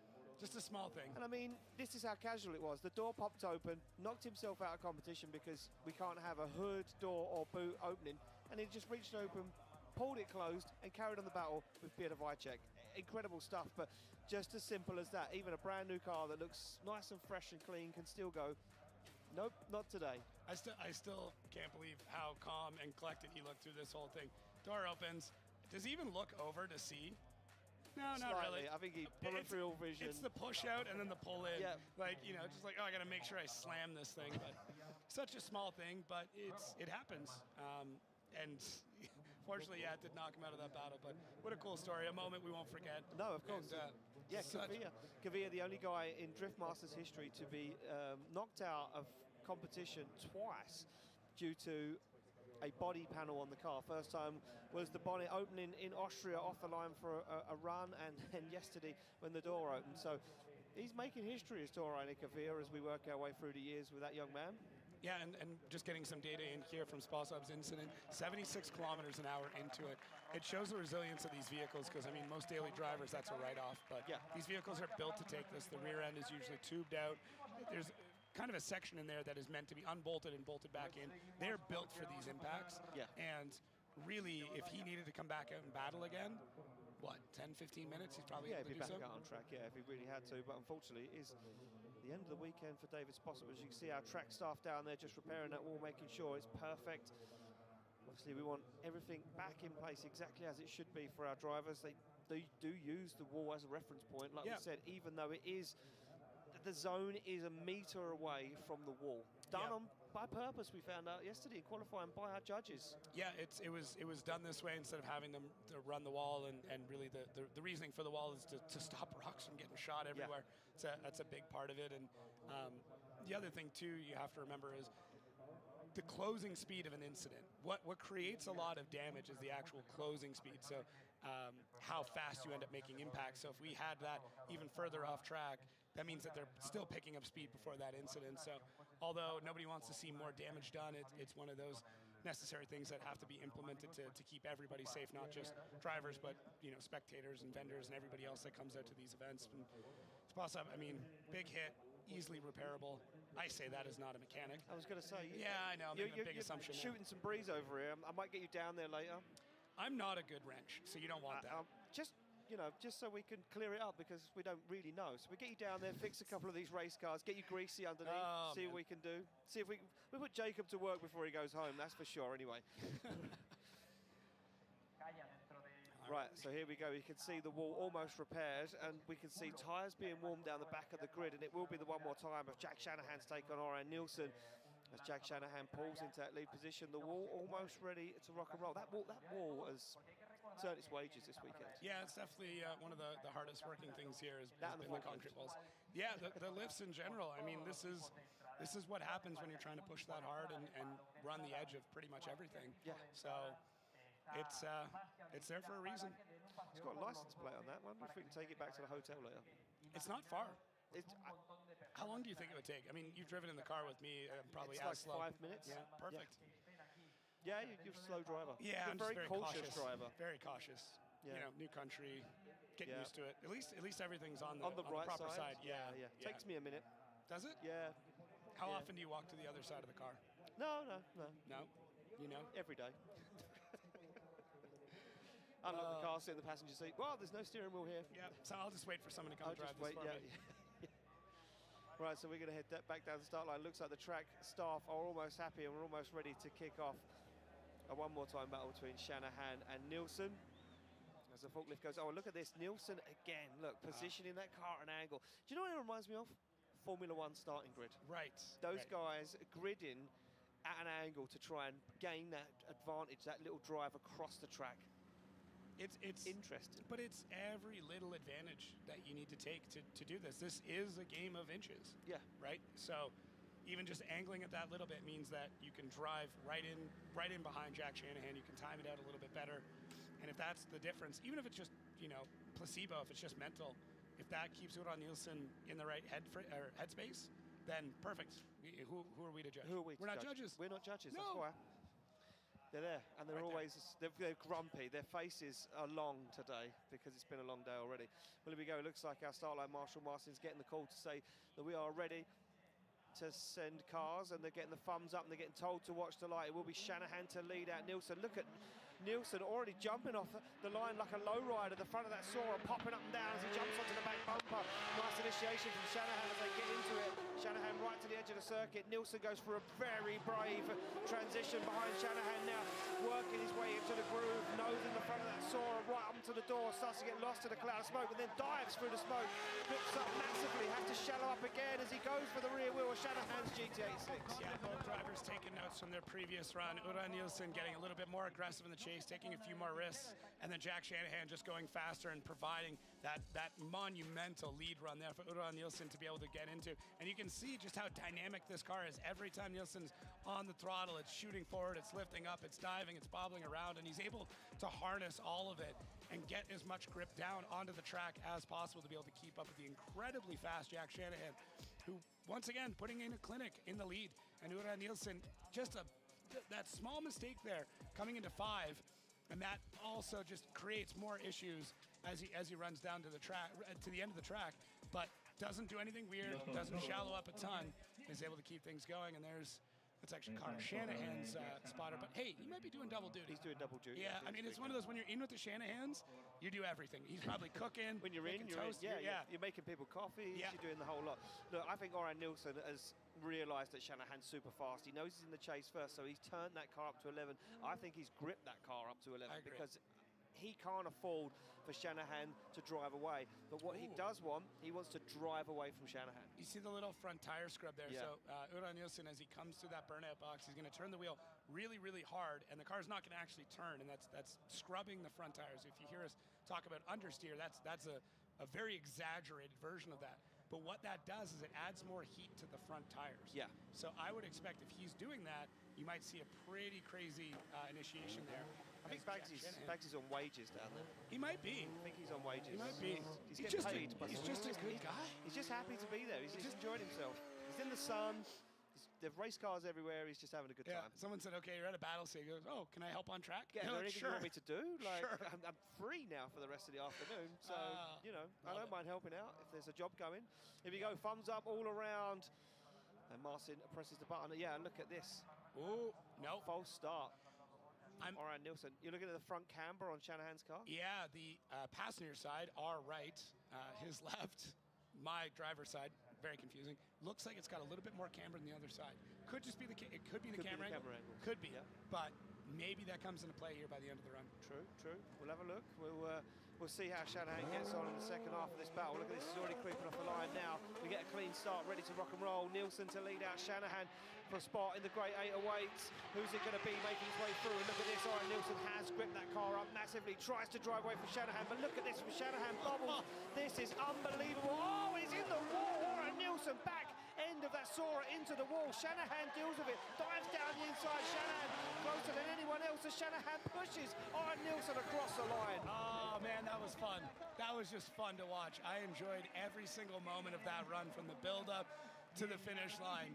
Both drivers absolutely on it. Orion Nilsson finds another gear, finds another few kilometers an hour. Would have liked to see a little bit more angle to that section. Jack Shanahan adding even more, but as they dive into fourth, Jack perfectly parallel through that entire section, then pulls a little bit of angle out near the end and actually starts to fall back. And we talked about James Dean doing this, where they're actually looking a sector or two ahead to make sure that they're set up for it. That's what Jack did there. Leaving 4, pulls back before he gets into 5, and then able to swing that car back around. So tons of fun there from both drivers. Orion Nilsson, very, very quick, just finding every bit of pace in this car, and Jack Shanahan knowing he's got even more pace and not overcommitting, not overdriving the car at any point. Unbelievable chase. Oh, great job from both drivers. Absolutely great job. Look at how aggressive Jack Shanahan is. He almost makes wheel-to-wheel contact there, but falls back just a touch, and it's such an expert move. Well, there we go, out of the car. You pushed too hard. And the words of Jack Shanahan, you pushed too hard. Who's it going to be? Slide him left for Shanahan, right for Nilsson. It's one vote for Shanahan. It's going to be Jack Shanahan taking the win, advancing through to the Great 8. And he will now face off against his brother, Connor Shanahan, in a Great 8 battle. I wouldn't do, we could see bits of GT86 spill all around Madrid at this point. And he's happy, but he has to, how does he spot? I don't know, he just yelled at both. Give him the same notes at the same time. Wow, so there we go. Jack Shanahan getting the win over Orion Nilsson, advances through, and we have just one more battle to go in our top 16 before we move things along to our Grade 8. And it's going to be Pavel Korpolinski to take on Kevin Passeur. This will be a fun one. That raised an eyebrow there. It's more the pronunciation. You got a P and a K, and then a K and a P. So I'm looking at this going like, okay. So Pavel Korpolinski, Kevin Passeur. That's it. I'm just warming up. You're warming up. Let's do it. We're getting there. It's only round 2. Yep, we're good. Right, Korpolinski, tyres warmed on the back of that 2JZ powered Nissan 200SX S14. Korpolinski, the chase we see from Korpolinski earlier was one of the best ones we'd seen in top 32. So I'm excited to see what he's going to do here against Kevin Passeur. Passeur, look, when he wants it, he wants it. Yeah, Korpolinski there holding up for a second. And I was just a little curious. Was that some head games going on? Didn't want to start the clock, deciding if he wants to take the lead or the chase, but ends up taking the lead. So little bit of games there. Little something going on. I didn't know if it was mechanical. I was hoping it wasn't mechanical. No. I wondered if Korpolinski was going to just suddenly dart into the chase position. At the last second. Mix things up at the last second. And there we go, he's in the car, ready to rock and roll, visor open, he looks across to the start line. Kevin Passeur, laser focus, doesn't even want to look at the camera, he's got his eyes on the prize. Visor goes down, that carbon fiber helmet, into gear he goes. Passeur to chase down Korpolinski, he knows what Korpolinski's capable of. This is a final battle of our top 16 as they come through the gears. Korpolinski clutch kicks that car to action. Kevin Passeur matches the angle, now starts to hunt him down as the Polishman puts that car right to the edge of the circuit. Kevin Passeur makes a mistake though, kicks the clutch, shortcuts outside zone 4 to try and find some proximity with Korpolinski as they flick. Almost mirror image, big angle from Korpolinski, almost messes up Passeur, but he deals with it across the line. How did Passeur pull that off? What looked like a mistake ended up turning into something absolutely epic. in the chase, transitioning before the lead driver, so crazy to do. Not necessarily correct, but hey, still tons of fun to watch. But Korpelinski out front looks great, very steady all the way through this run, through that inside clip. Everything looks good. So much speed through our long outside zone, the transition, everything looks solid. And right here, as I'm sure we'll come back to it, but that transition comes way on the inside, almost looking for a pass. Yeah. But two different lines to get to the same zone, result. yeah. So Korpelinski taking a wider, faster line as he's coming through here. And then Passeur, just a very different way of attacking it. But I like the angle that Korpelinski put into outside zone 6. yeah, look good. At 5, sorry. I mean, hey, whatever. We'll just start adding numbers to We'll whatever. just add numbers. 15. Yeah, but Passeur, I mean, just interesting that he would go about it that way. Maybe he felt like he was getting gapped more than he actually was, because I mean, it didn't look that bad, but no. Sometimes you think that the car's further away. You're so used to just being on the door all the time that if there's a couple of feet in front, you're like, how far back am I? How far back am I? And what can I do to throw it in? You know, he went for that wild flick and tried to put it onto the door, and it paid off for him. But yeah, two different lines, same result into that inside zone. Very, very clever driving from both of them. As Korpelinski now pulls into that chase position, Kevin Passeur ready to rock and roll. And our start line Marshall Marston saying, look, you can be far back, but not that far back. We need your bumper on the line at least. Oh, here we go. Looks like they are ready to rock and roll. We wait for those lights to illuminate. We wait for the green light, and then Kevin Passeur will break that beam as Korpelinski already starts to creep forward. They are good to go. Through the gears goes Korpelinski. Oh, and he's massively behind. I'm not sure what happened there. But Korpelinski got left standing as Kevin Passeur fires that car into outside zone 4. Now Korpelinski has to play catch-up as Kevin Passeur is on an absolute flyer out front. There is no messing around for the Estonian driver as he puts the car right where it needs to be. Kevin Passeur close to missing that inside zone. He looks in the mirror and there's no Korpelinski on the back bumper. Yeah, I just want to understand it. Was there some sort of issue? Did Passeur miss a zone or a little bit too straight? I didn't really catch to see if there was anything like that. I don't think so, but hey, once we get into replays, you might be able to tell. But already by this large outside zone, the story is basically told where Kevin Passeur just really out there and does a good job through this, not leaving super early, not straightening up a bunch, but Korpelinski just not in the fight. So was there something that happened a little bit earlier on? Nobody jumped the light. We didn't see the restart lights happen. The initiation did look good, but Korpelinski might have just had some sort of misshift, or not even a misshift. Sometimes you just light up the tires a bit early while the other driver hasn't. And that little bit of extra traction that they've got, that timing could be pretty much everything through that. But tries to take that tighter line now. Yeah, and you can. I was just going to say, you can see the line that Korpelinski took there to just try and force something, but I think he already knows that that one's done and dusted. I wonder if he was out of tyre at that point and couldn't get the run-in done. Ooh, that's a good point, yeah. I mean, look, this was talked about yesterday in the paddock. A lot of drivers saying, how is the tyre going to go? How is it going to last 2 runs? What's the situation going to be? Yeah, it's tough when you've got this much speed through the track. And it's not an incredibly long track, but it's so fast, and the wheels are turning so much, and every rotation, just a little bit of rubber comes off. And by the end, if you're down to cords, you could be a zone or 2 in, and there's just nothing left. So, wonder what the judges were looking at there. I thought we was into a bit of a judging disagreement, maybe. I don't think so. They're not yelling at each other. They all seem to be smiling. They're signaling some stuff to me that I'm not going to pass on. But yeah, I'm not sure. I think this could go one way, it could go the other. Here we go. Kevin Passeur on the left, Pavel Korpelinski on the right, and there we go. It's going to be a one more time. It's going to be a one more time. Interesting from the judges. We do come to you quickly, David Kalas. What made you unanimously decide a one more time? Yeah, we need to say that the first run was overall better. Pavel was having better lead, and Kevin was having better chase. Then they switched, and both were having some mistakes. Yes, the gap was bigger, but also on the lead position, Kevin was cutting some zones, and it was not that precise. So we would like to see that once more, just clean it up, show us better battle, and we'll see who will be the winner. I'm totally fine with seeing more drifting. Same. Well, there we go, more drifting. So we will be waiting for those guys to get back down to the paddock to change some tyres and some more fuel in the car, maybe a cold beverage for the drivers. Quite possibly. Yes, Korpelinski's going to take that onboard camera back to the paddock. We need to go. Yeah, no messing around. No messing around. We need to go. He's shouting at the crew. The crew are like, we thought we were out. You were nowhere in that battle. What happened? Yeah, but hey, judges explained it. I mean, this is what I had mentioned earlier on. Did somebody cut a line? Was he a little bit too quick there in the beginning, and that's what ends up causing that gap? And that's what I feel like ended up being the case here. And Korpolinski just didn't have a chance to. No. Yeah, that first outside zone right at initiation, that can be everything for the whole battle, especially for the chase driver. So when things like that happen, you got to more or less figure out what you're going to end up doing in the chase if you see that driver take it, knowing that there's a good chance that they're going to be running away from you. Yeah, certainly so. So we see both their guys make their way to the paddock, and Kevin Basur getting pushed back into his pits. Korpolinski going into his little pit box down there. And those guys will be prepping those cars ready to rock and roll. And we are almost done with our top 16 before we move it on to our top 8. We've got some good battles coming up. And look, for me, I think you have to note the standout battle that's going to be in top 8. Yeah. And it has to be the Shanahan battle. Yeah, that's going to be massive. I mean, I don't know of any other drivers that have driven together as much as they have. No. They grew up together. They grew up together. They learned to drive together. They push each other as drivers. Yeah.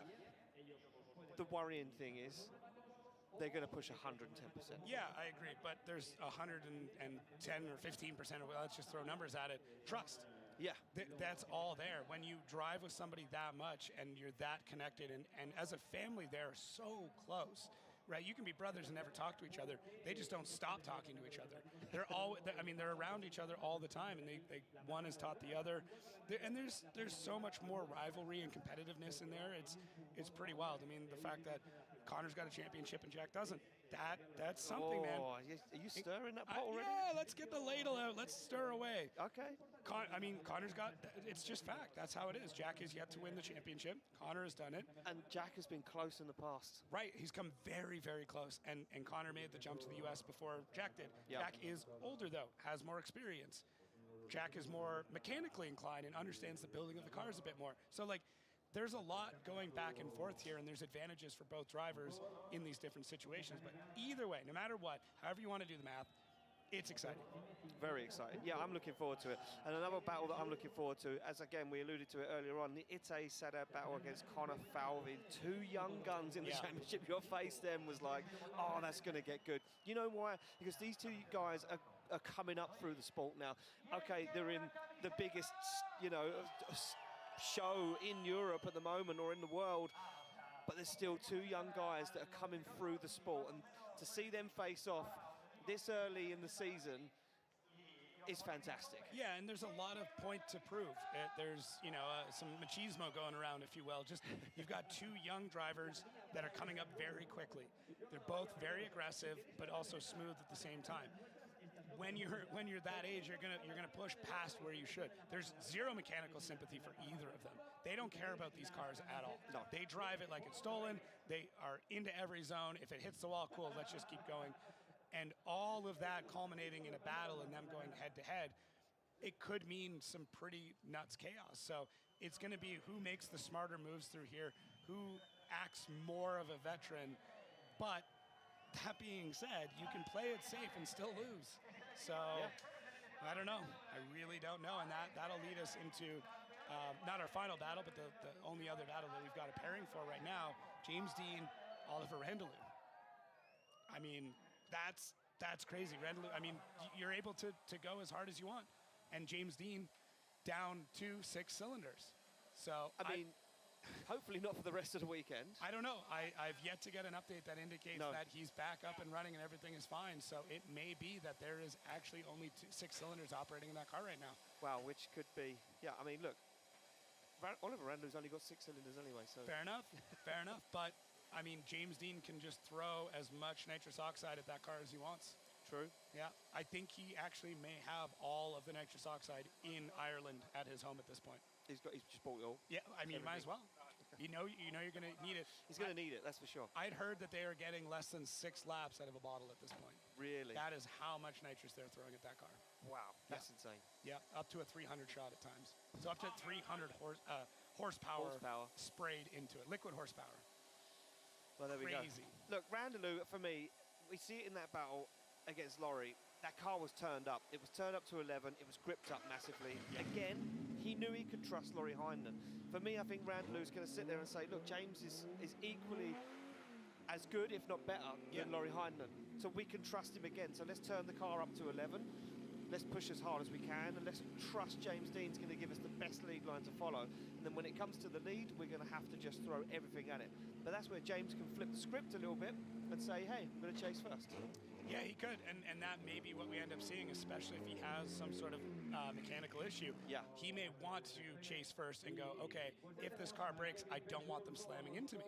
Yeah. And we did see that James chase first against Piotr in our battles after qualifying, and that didn't work out for him. No. So a lot going through the minds, a lot of strategy in play, and this one little element of who chases and who leads first.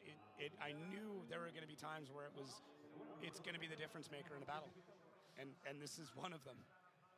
Well, there we go. That is how our top 8 is looking at the moment. As you see, James Dean going to face off against Randlew. The Shanahan battle is going to be one that I think that's going to be the highlight reel for the weekend. If I'm brutally honest with you, the final should be the highlight reel, but I think that battle between the two Shanahans is going to be spectacular. As we say, Ite Sele against Conor Falvey. Juha Ritinen will take on either Pavel Korpolinski or Kevin Purser. That one yet to be decided. We can see Kevin Purser making his way back out to circuit to warm the tyres on the back of that BMW 2 Series. He's going to be ready for action. Those guys would have felt each other out. You could see Purser out of the car, just having a walk around, refreshing the mind, going over the battle in his head. Where did I go wrong? What do I need to do this time? We're waiting for Korpolinski. We can see down there at the paddock, he's pitted next door to Yves Meyer.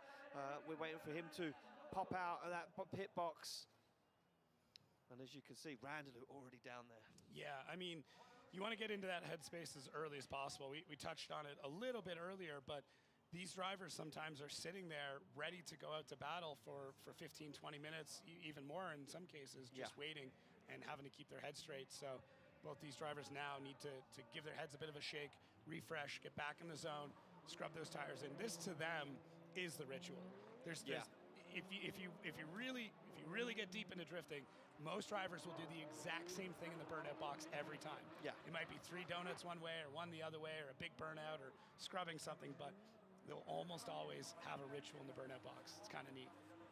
There we go. Pavel Korpolinski pulls into the lead position as the higher qualifier, sticks with what he knows, as Kevin Purser now pulls into chase position. Ready to kick off our one more time battle between these two guys. They've already been at it once just a few moments ago. Now time to get it done. Only one spot in the top 8 waits for these guys, and you can see Kevin Purser finger on the anti-lag button, ready to trigger it, ready to fire it off. And here we go, they get the green light to go. Korpolinski to lead out Purser through the gears. Down they come, flick to initiation. Kevin Purser back on that inside line again. Can he make it work this time? He can, as he fires through an early transition. He's on the handbrake for a long time now, down on the inside, trying to work his way into the groove. As Korpolinski goes super wide, dials on big angle, and they both deal with it as they fire through into that inside zone. Big clutch kick from Purser. He's on the door across the line. Yeah, that was just an aggressive and violent transition for Korpolinski. Just able to get the car at angle and catching it really, really quick. And it was almost a tactic, I would say, to try and shake off Kevin Purser, because when you snap transition like that, it's very difficult to chase. And it's totally fine to do. It's just a way of trying to shake off that chase driver. You know, if somebody's following you, if you're being chased, you're going to pull out everything in your toolbox to try and get them to fall back a little bit. But Kevin Purser not shaken at any point during this run. A little bit of a transition early, but then uses it to dive back in as we come through that last section. So both drivers learning from the mistakes of the past, taking those notes, and I love to see that. Make your final part of the run as incredible as you can. Push in a little bit. Make sure you've got that tandem as you cross the line, because that is the last thing the judges are going to see before you swap things back around. Yeah, certainly. I think for me, it stamps the stamp of the run. You know, the judges go, oh, look at that, door on door across the line. We did it as soon as they came across. Both of us just went, it's so satisfying to see an amazing run like that. And when you finish off the run with both cars side by side, it just makes it that much better. As we're going to flip them back around, and we'll see Kevin Purser now out in the lead, and Pavel Korpolinski take it in the chase. Yeah, so here we go. They pull back up, and look, I mean, I know. Yeah. What's next? What is next? What do you do now as a driver? What do you sit there and you think, well, I just drive 110%, I guess.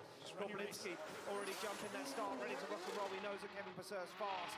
He knows he pulled a massive gap on him. He won't let it happen this time. Much better from Korpolinski. But now he catches understeer. He goes a wheel off track, and he's left in a cloud of smoke once again as Kevin Passeur puts foot to floor, fires through outside zone 4.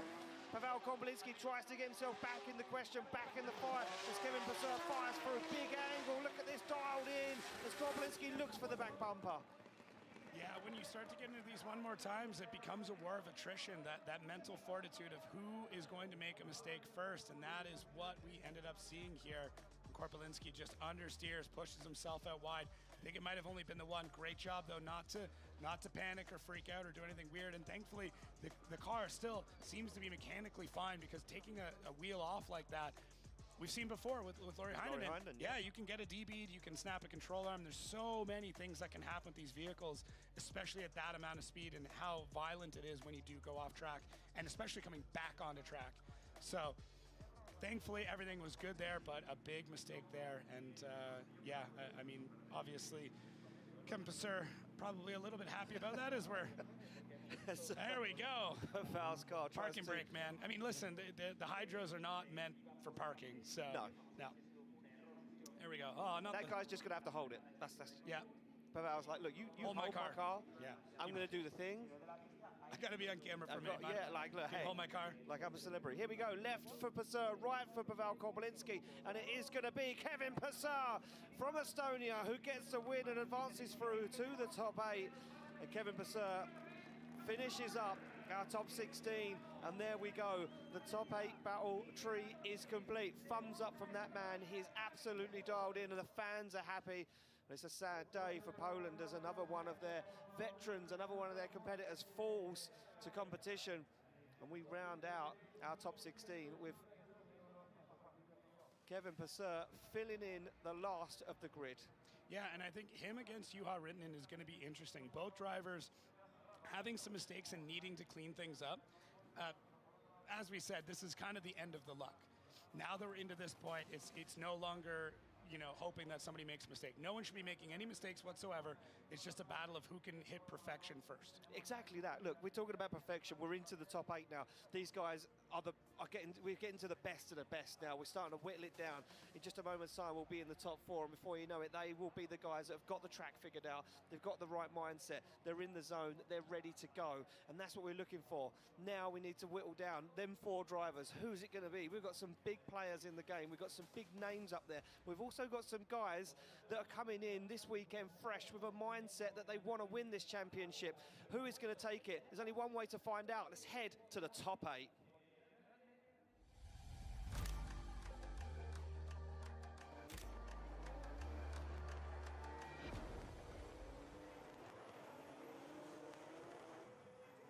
Well, here we go. We go down back to the start line where all the stories are started and some of them finished, because right now James Dean isn't on the start line. He's back in the paddock with spark plug issues. They can't get that car to run on 8 cylinders. They're struggling to work out what's wrong with the car. Oliver Randalou, on the other hand, is warming tyres. As soon as he pulls to that start line, the 2-minute clock will be sold, and there you go. You see our marshal down there with James. He said 2 minutes to go. They have 2 minutes to get that car from the paddock to the start line to activate the battle.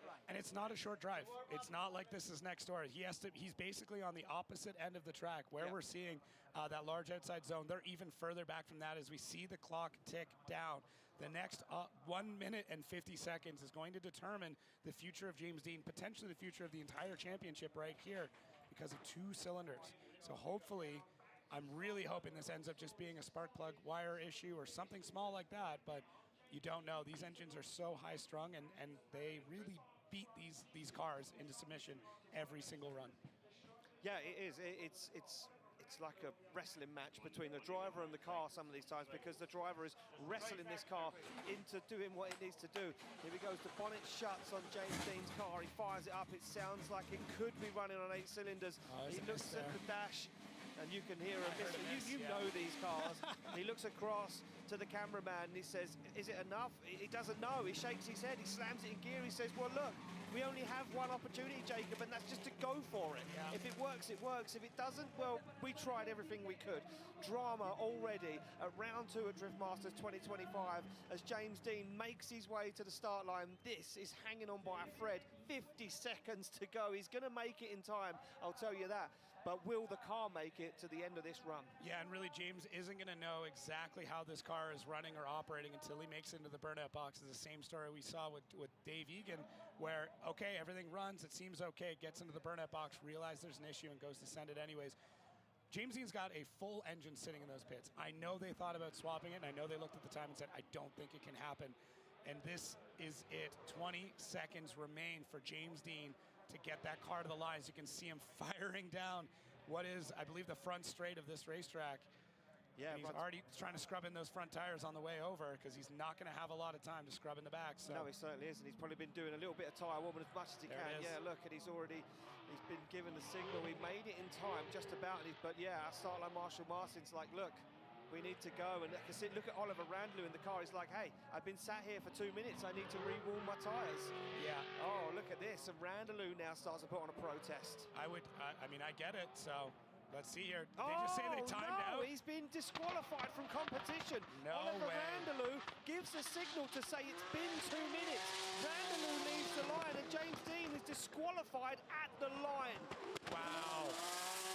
This is something we are going to be talking about for a very, very long time. But at the end of the day, the rules are the rules. You have 2 minutes. Everybody plays by the same clock. And this one ran out on James Dean. Yeah, look at James Dean. He accepts the fate and he shakes our start line Marshall Martin's hand and says, look, what can I do? Yeah. He knew he couldn't fire that car into that first turn without warming the tyres. No. It's too risky. It's too dangerous. James has already been in a situation this weekend that he was so upset about, he didn't even want to talk about it with anyone else. And James wouldn't take that risk again. That's because he is the machine, the sportsman, an unbelievable driver that has done this time and time again. Oliver Randlew, look, he sat there and said, I'm not messing around. The clock says go, I'm going. Listen, they're all friends at the end of the day, but before that, at the beginning of the day, they're competitors. And that's it. These are the rules. You know, there's no special treatment here. Yeah, look, they've all said it. When the visor goes down, the car goes in gear, it's business. There is no friends on track. And look at this, James Dean pulls to the line, but it's too late. The start line's activated, and Oliver Randlew says, look, you weren't there, I'm gone. Just a mistiming. One less donut. It could have been it, but we also don't know. Maybe there was more issues, and James goes in, and this becomes a way worse story. He already got away lucky with one incident. Could have been another one, and I mean, just absolutely gutted. I'm sure he understands, but rough. He gets it. He's a competitor. Yeah. He's a world-class competitor. So, you know, probably saying, oh, you should have, you know, should have called me over, but either way. Well, there we go. We need to make it official, and it is official. Oliver Randlew will get the win and advance through to our final 4 with a huge upset as James Dean pulls to the line. As the line goes green, he doesn't get time to set himself up, and we move it along. The action comes thick, fast, and heavy here at Drift Masters. We go straight into another heavy one. It is Connor Shanahan to face off against Jack Shanahan for a spot in the final 4.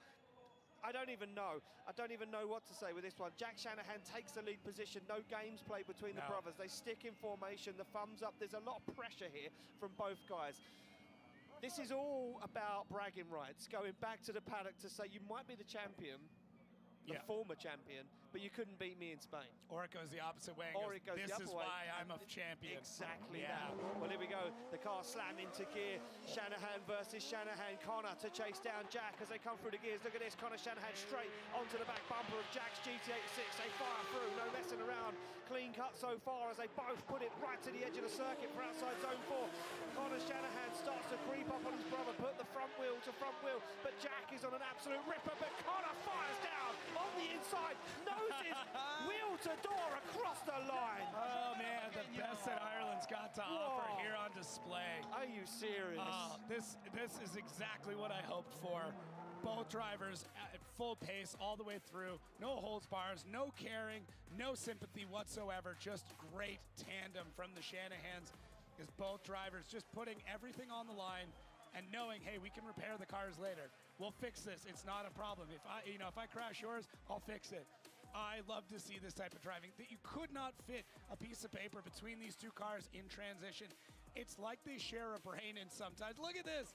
Takes out angle specifically to get that door get the tap. door, yeah. That's all it was. He took out angle just to say, I tapped your door on that run. So great. So great from both drivers. But as much as we're laughing and we're having a great time, it's not over. It's business again. It's another business deal out there. All the intensities. We see Connor Shanahan, door open, taking a couple look at the gauges, making sure that engine is all right, not overheating. These cars run hot. Yeah. It's tough going, and it is not cold here in Spain, that's for sure. It's both drivers. Looks like they're probably going to run that clock to make sure everything is cooled down. These are pretty much identical cars, so let's see what happens here as we see the two Irish brothers sitting in the back, utilizing that time. Yeah, we go back down to the paddock and we can see James Dean out of the car there, dejected. The team dejected. They worked so hard to try and get it. And yeah, look, it's just, look, what do? We ran out of time, unfortunately. That was it. He knows, though. He knows. understands. Look, James knows it. But these guys, well, they don't know it just yet. They don't know who's going to be in or out of competition. They pull to the line. It will be Connor to lead out Jack. As they wait, they let that clock run down to the last moment before they pull to the line. And Connor now to lead him out as Jack Shanahan says, yeah, I'm ready to go. He gives him the thumbs up. We wait for the door to slam close. The cars bang into gear. And Connor is given that green light to go. And it will be Connor to lead out Jack as they come through the gears. Fourth gear selected as they flick through initiation. Look at that, Jack having to hit the foot brake before making contact with Connor as they fire through. Connor goes wide. He sets himself up lovely for outside zone 4. But look at this from Jack, matching the angle, matching the proximity all the way through. The transitions don't even make sense as Connor Shanahan leads Jack right to the edge of the circuit and across the line. My original instinct goes to like the chase and the proximity, which I will admit, I do think that Connor had a bit more proximity in his chase run, but I then flip back, quick rewind and start remembering what these leads look like. And I don't know, I think Jack may have had a bit better of a lead on Connor. Connor looks great through this whole thing. And listen, I'm being picky only because this is some of the best, if not the best driving we've seen all weekend. And I don't know where else, I don't know what else to do, because how do you start picking this apart? How do you even critique this? You just have to think like, oh, he was maybe 6 millimeters closer than the other one. That's where we're at through a lot of these runs. But yeah, I really, if I had to pick, I would say that Jack Shanahan had a better lead, but Connor had a better chase. Yeah. Which, do with that what you will. I'm inclined to agree with you as well. Yeah. I mean, that's why we are not judges. No. That's why we're not judges. No, we're certainly not, because we'd just keep running this one more time. Until the wheels fall off the car. I would just have the Shanahan show. Yeah. Just let them go. Just let them keep going. Rotate cars. Yeah. Not even wheels. Just let rotate them go to the paddock, pick a car they like, and use that as well. Here we go. Slide them left for Connor, right for Jack Shanahan. It's going to be one vote for Jack Shanahan. It's going to be Jack Shanahan getting the win, advancing through to the final 4. And Connor couldn't be happier. We know that these guys are excited whatever way this goes. And now Jack Shanahan sits in a position thinking, well, this could be the year that I am the champion, because he said to me before, I'm fighting for it this year. There's no messing around. Connor's had it, I want it. Yeah, and I don't think anybody would be more excited for Jack Shanahan than Connor Shanahan, because then that rivalry goes even deeper. One championship apiece. Oh, imagine the season after that. Yeah. All right, moving into a little bit more Irish action here with Connor Falvey taking on Itasidi. Same thing. A lot on the line here. A lot of, I'll put it frank, a lot of ego on the line here. Yeah, look, there's a lot on this line here for bragging rights going back to school on Monday morning after this is over. Connor Falvey will sit there and say, yeah, I took down that guy from Israel. He's same age as me. He's got BMW, 1,000 horsepower. We went to battle in the Great 8 Drift Masters in Spain. Falvey would love the win, but Ite said has been away in the off-season. He's got new machinery. He's dialed in, he's focused, but Falvey has a lot behind him. He has a whole wealth of experience. on the sim, behind him, pushing him, and look at it, it's coming through right now as Falvey fires that carbon Kevlar S15 across the track. Ite Seda makes a huge mistake, triangulates the track. It's scruffy from Ite Seda as Falvey looks rock solid out front. Ite now trying to take a bite out the back of that S15. He jumps onto the rear wheel, gives him a tag. Across the line they go. Yeah, and this actually started as they started coming down the chute, where Ite tries to get that transition time perfectly and misses by a fraction of a second. It creates a little bit of contact with Connor Falvey, who's in the lead, and just that little tiny bump pushed Ite back and allowed Connor to be able to shoot out, who did look like he might have left that zone a touch early, but the rest of the run looks really good.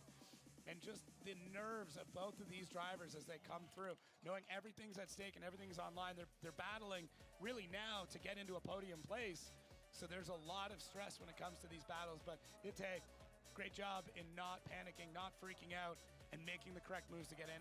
And I know I'm providing a lot of that a lot of times, but it just shows the caliber of all of these drivers where they're not making those large mistakes. They understand that you can create an error in the run, but it's how you react afterwards that's going to be the difference between taking home the win and packing it back in the trailer. Exactly that, yeah. Look at these beautiful shots right now from our Phantom slow-mo as we see Connor Falvey in that incredible carbon Kevlar S15 putting it across the line. And look, I mean, if this is the future of drifting for the world, we are blessed, because not only here in Europe but across the pond and everywhere around the world, we're seeing these young guns coming through and providing us with incredible talent. But the season ahead for these guys is going to be long, and I can see battles between Ite and Connor going on and on and on throughout the year. And they both came back this year with the same mentality. When I interviewed the both of them, they both said they just want to win. Every driver said the same thing. Yeah. This is the year I want to win. I need a podium. I can't carry on just being the bridesmaid. I want to be the bride at least once this year. And Falvey returning Rookie of the Year last year. I mean, look, 17-year-old versus an 18-year-old. They're going to be veterans by the time they're 22. They'll be retired. They would have done way more than me and anyone else would have ever have done in drifting. They'll be retired, giving tips to everyone else, saying, this is how you do it. Yeah. Because when I was 16, I beat James Dean in the battle. So here we go. You can see Falvey pulling forward off that line, wants to get a bit more closer to the back of Ite Seda to run in as we wait for that light to go green. This is for a spot in the final four for one of these guys. Will be the biggest achievement so far of their Drift Masters career. Here we go, through the gears they go. Tyres smoking already for Ite, and it allows Falvey to get nice and close. Good initiation though, as he starts to pull a gap. Connor Falvey playing this one careful, 6-8 qualifying line at the moment. Ite on the absolute blinder as he puts it into outside zone 4. Falvey has to shallow up the angle as Ite goes nice and wide. Falvey going to shortcut, drop down the inside, and he does. Nudges the front end of that S15 straight to the door. Understeer again for Falvey. Same spot as last time too. Car completely understeering, and we know he was combating a bit of heat there as well with the car, so hopefully there's not more that's going on, but that has got to be so frustrating, especially after a chase like that. Ite Seda really pushing this pace all the way through, picking up speed, getting better and better with every run, and I thought Connor Falvey completely had this in the bag. I was ready to write his name down on my bracket, but then through this transition, Connor Falvey, big e-brake, pushes, and I think you're right from the last one, grabs that next gear, and there might have actually been some opposite steer that happens. It's blinded by the smoke there on that angle, but it almost looked like he had to turn with the car to the right, and that... I wonder if the tyres are getting so hot by that point that when he's grabbing a gear, they're physically grabbing onto the tarmac, and he's just getting understeer straight away. It actually did look like he turned to the right. I wonder if we caught it on the Phantom. Maybe not quite in that sector, but really tough there. Oh, just out of frame. Yeah. But one mistake. So cool, though. Yeah, I mean, look, whatever way this goes, it's going to be the best result for either of these guys. Left for Ite Seda, right for Connor Falvey, and yeah, it's going to be the man from Israel. Ite Seda takes it through to the final four.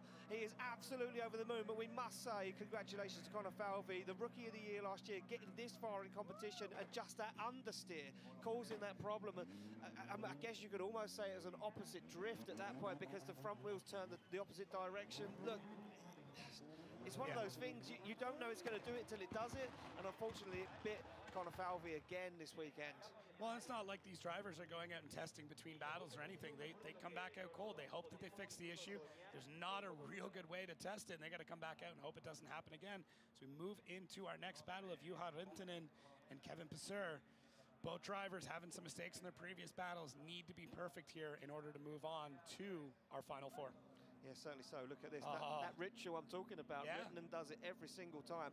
Punches the steering wheel, nods the head, he gets himself focused. Look, and he's ready to rock shoving and roll. himself in that seat, too. Gets himself deep in the seat, straps himself in as tight as he'll go. And look at this, Passeur won't even look at the camera. He's focused, fully in the zone. Visor goes down as soon as he sees that light illuminate. Slots the car into gear, and he's going to give chase to a man that has some serious credentials in European drifting right now as Juha Rintanen leads him out. Big clutch kick for Rintanen. And look at that from Passeur. He waited too long. Whoa. Both guys drop a wheel over the edge of the circuit as Kevin Passeur holds on. Oh, no. Rintanen's into the wall. He takes a tyre off the rim. He can't hold on to it. His wheel's off track. And Passeur makes his way past an illegal overtake and makes his way down and across the line. What are we witnessing in Spain at Drift Masters? Both drivers just pushing as hard as they possibly could, and I felt it as we saw Juha Rintanen heading towards the wall. I saw the speed and immediately clenched, and I bet he did too as he came into that. Oh, just trying to be that, just a little bit more aggressive, trying to make sure he can get everything out of it, and that was it. It was just a hair too much. It looks like, I'm hoping he's able to get out of the car and everything is fine. Yeah, he's out of the car. He's all good.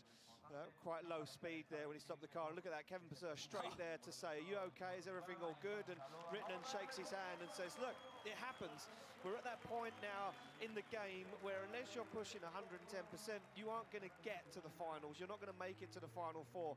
And that was quite bad impact with the wall there for Juha Rintanen. Look, we can see where it all went wrong. Look at the speed he's carrying, the pace. Kevin Passeur not even in the conversation. He waits so long to get on throttle and it just washes the car wide. Look at that, the rear wheel explodes when he hits the wall. Tyre disposed of.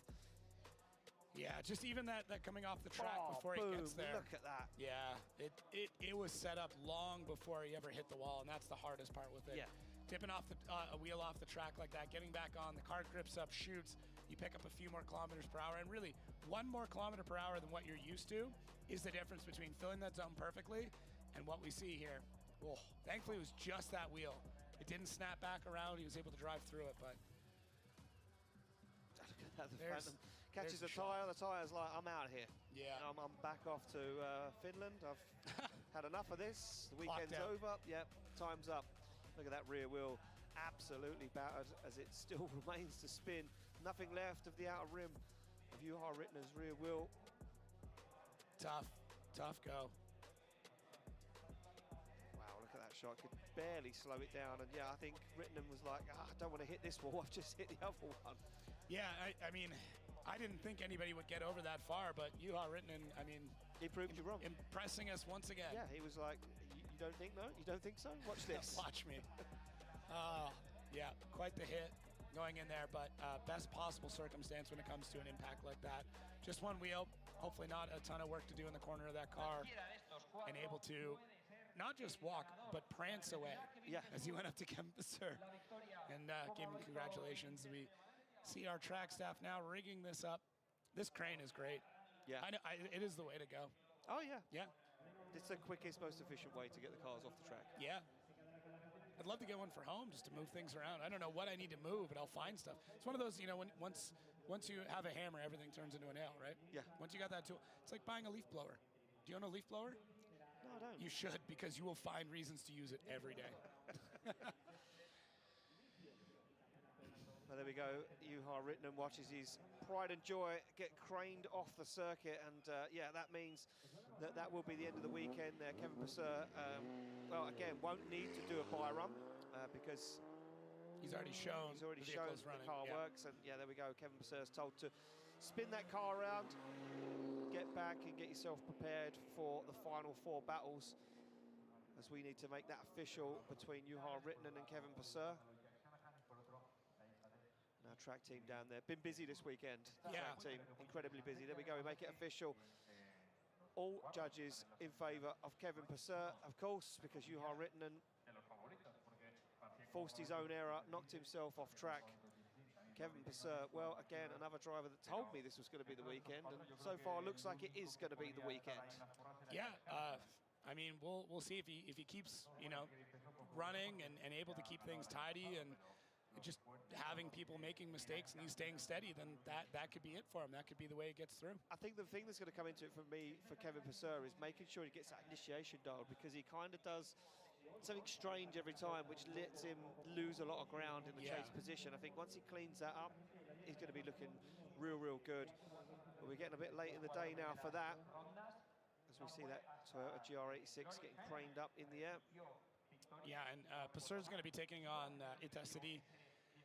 Be a really interesting pair-up from both of these drivers. I mean, I'm excited to see how it ends up playing out. And on the other side, Oliver Randalou and Jack Shanahan, which should be very, very exciting battle. And then, you know, this podium is going to be an interesting one. I bet you when we started this weekend, looking at how this all could have laid out, there's a few drivers in here that are making headways. But this is, I mean, it's almost similar to the kind of the Laurie Heinonen situation. Not that he came out of nowhere, but it was one of those, that season it wasn't really expected to go his way the way that it did, and he just kept going, got that momentum, and just ran through the rest of the season. So any of these drivers that are in this top four right now, this could spark what is potentially a championship season for them. 100%, yeah. I mean, look, we say that it's the road to the final, and that's because it is. You know, I think once you get on the right track, you get in the right mindset, everything starts flowing, the team are in the right place. It could be the stepping stone. You get all of the points at round one, then round two, you kind of feel very confident going into that event. You leave round two on a high, you go to round three in Finland, and you're like, well, there's not a lot really that can go wrong because I'm fourth or third in the points right now, or I'm leading the points. So all I need to do is just maintain what I do, drive the track. We know Finland. These guys know the track's coming up. There's no surprises now. A lot of these guys have got data from tracks from before, so they know what to expect. There's nothing. We're not going to throw a jump in, or we're not going to throw. We could. I mean, we could. I've tried. I've asked before, and they said no, which is boring but that's what the judges are like. They don't like change. Yeah, the season will be really, really interesting. I think what will end up being a big decision maker is going to end up being our return to Ferropolis. It is a tough track. It is unforgiving. The wall, like, talk about walls, and walls that are not moving. They're not going anywhere. They are part of the structure of that entire facility. That one is going to be such a war of attrition, and happening right before the finals, and not a lot of time to get things prepped. So if you have a rough event there, it's like, we don't have a lot before we need to end up getting over to Poland. So that, to me, I really do think is going to be where, not that the story is told, but it will set the plot and set the story for the final round in an incredible way. 100%, yeah. I mean, and it only needs one upset like that. But the thing that I look at now is that we go from here where it's, I mean, we at the beginning of the weekend probably would have said this is relatively low-risk track. Right. You know, not really massive wall runs, nowhere really to crash, but yet there is still issues. But we go from here to Finland where there is a lot of walls to hit. The initiation is straight onto a concrete wall that barely moves all the way around that first outside zone. Then we go to Mondello Park where we also throw in two walls, a very fast initiation where if you get that wrong coming over the crest of that hill on initiation, you end up on the infield into a barrier. Yeah. We go from there to Germany, as you say, where that place is solid concrete walls the whole way around. They don't move. And then we go to the final at the PG Narodovway where, again, it's walls, they don't move. So this whole year now, the whole season moves into very dangerous tracks. We've also got Riga in there as well, which is super is fast. Almost an event to itself. Like, becoming the king of Riga is just it's taking the crown. Yeah, it's almost its own title. So here are our pairings. What was interesting, we saw a few shots earlier on of Jack Shanahan and his team working on that car. Now, I do know that they were fighting a couple of strange belt issues over the weekend, just things not working out, and that could have resulted in, you know, a pulley creating an issue and the belt walking off. But either way, they've got hands in that vehicle, in that area.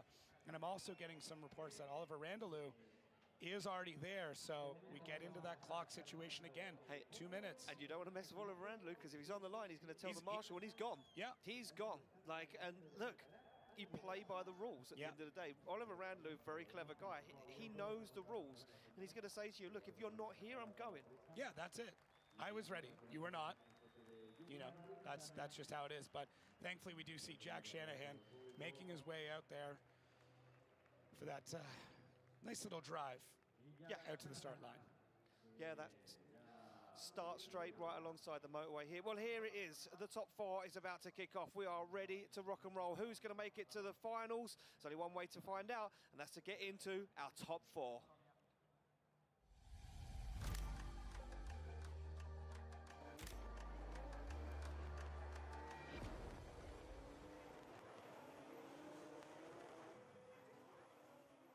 Well, they've battled all the way from 46 drivers just down to 4. And the 4 that remain now are going to go head-to-head, battle their way, fight their way to a spot on the podium.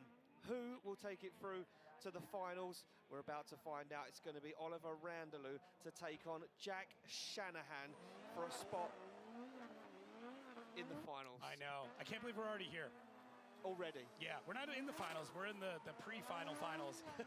But this day has just been so epic, and the amount of stories that come out of it, it's almost hard to keep track of. We almost need a flow chart of everything that has gone on today between accidents and calls and breakages and timeouts and everything, just to put this whole story together. But we near the end here, and Jack Shanahan pulling up into that lead line. Randalou falling back into the chase section. Yeah, no option for Oliver Randalou. Jack Shanahan opting to lead first and keep into that, that formation that we're used to for many years of drifting. Jack Shanahan doesn't want to rewrite the script. Maybe later on in the year he'll try and switch it up a little bit, but this round, for now, Jack Shanahan feeling comfortable. Look at that, thumbs up, he's ready to rock and roll, and he would have been given all the encouragement for everyone in the paddock, everyone behind the scenes saying, look, this could be the time to shine. But Randalou, he says, I've been here before, I've been in a final. I want to get back in that final. I want to be back on the podium. He doesn't even look at the camera. He's fully focused as Randalou waits to get the signal from our start line marshal passing. This is it. This is the first battle in our final 4. They get the green light to go, and they are off the start line through the gears. It's going to be Jack Shanahan to lead in Oliver Randalou, and it looks slow, but it isn't slow as Shanahan clicks the clutch. Randalou is all over the side and the back bumper of that GT86. Jack Shanahan fires into outside zone 4, and Randalou onto the door. Look at this, tucked up close and personal.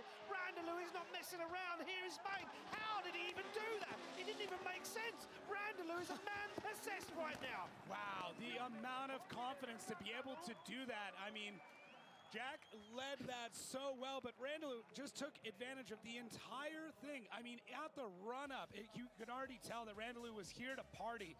Look at this, starts to dive in, making these small corrections, and there it is, rubbing that tire on the door of Jack Shanahan. What a flex. Just to go, Jack Shanahan, I'm right here. Here's my tire, there's your door. We're gonna put 2 and 2 together and see how the rest of this run goes.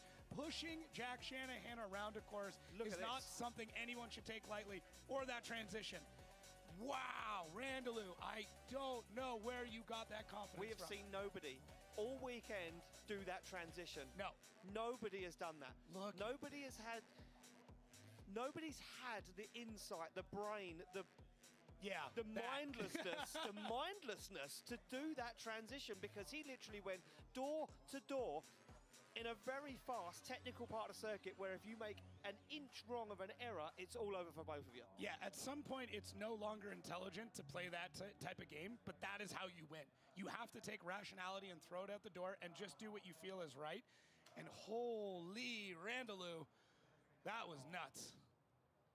That was a hold-on-to-your-hat moment for Oliver Randalou. I tell you what, when he went back to the paddock for fresh tyres and fuel, he took his brain out, put it in the van and said, I'm not going to need this for the Final Four because these guys know what they're doing. I just need to follow, I need to get as close as I can. And Randalou just put on an absolute masterclass of a chase drive, but the lead from Shanahan was exquisite. Yeah, at some point you don't think about driving, and it's just pure instinct, and that's what that was. That was just pure instinct of, I'm going to turn my brain off. I'm just going to drive how I know how to drive.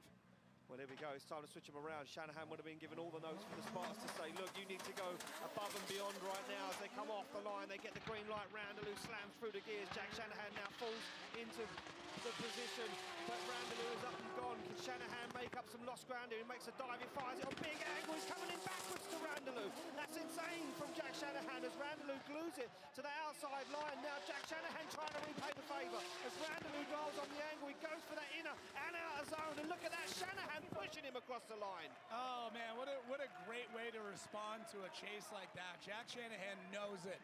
Guaranteed he was told what had just happened.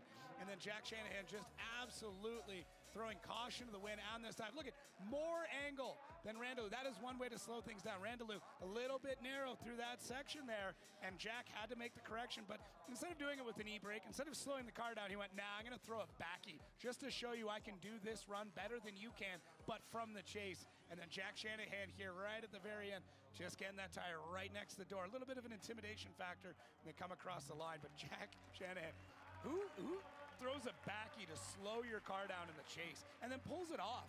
Like, normally you get choked up at that point. Nope, not Jack Shanahan, just able to throw back in. So, man, I mean, Randalou, better proximity in the chase there, but a couple of spots in the lead, he can clean it up. Mistakes in the lead for Randalou, unfortunately, that crept in there.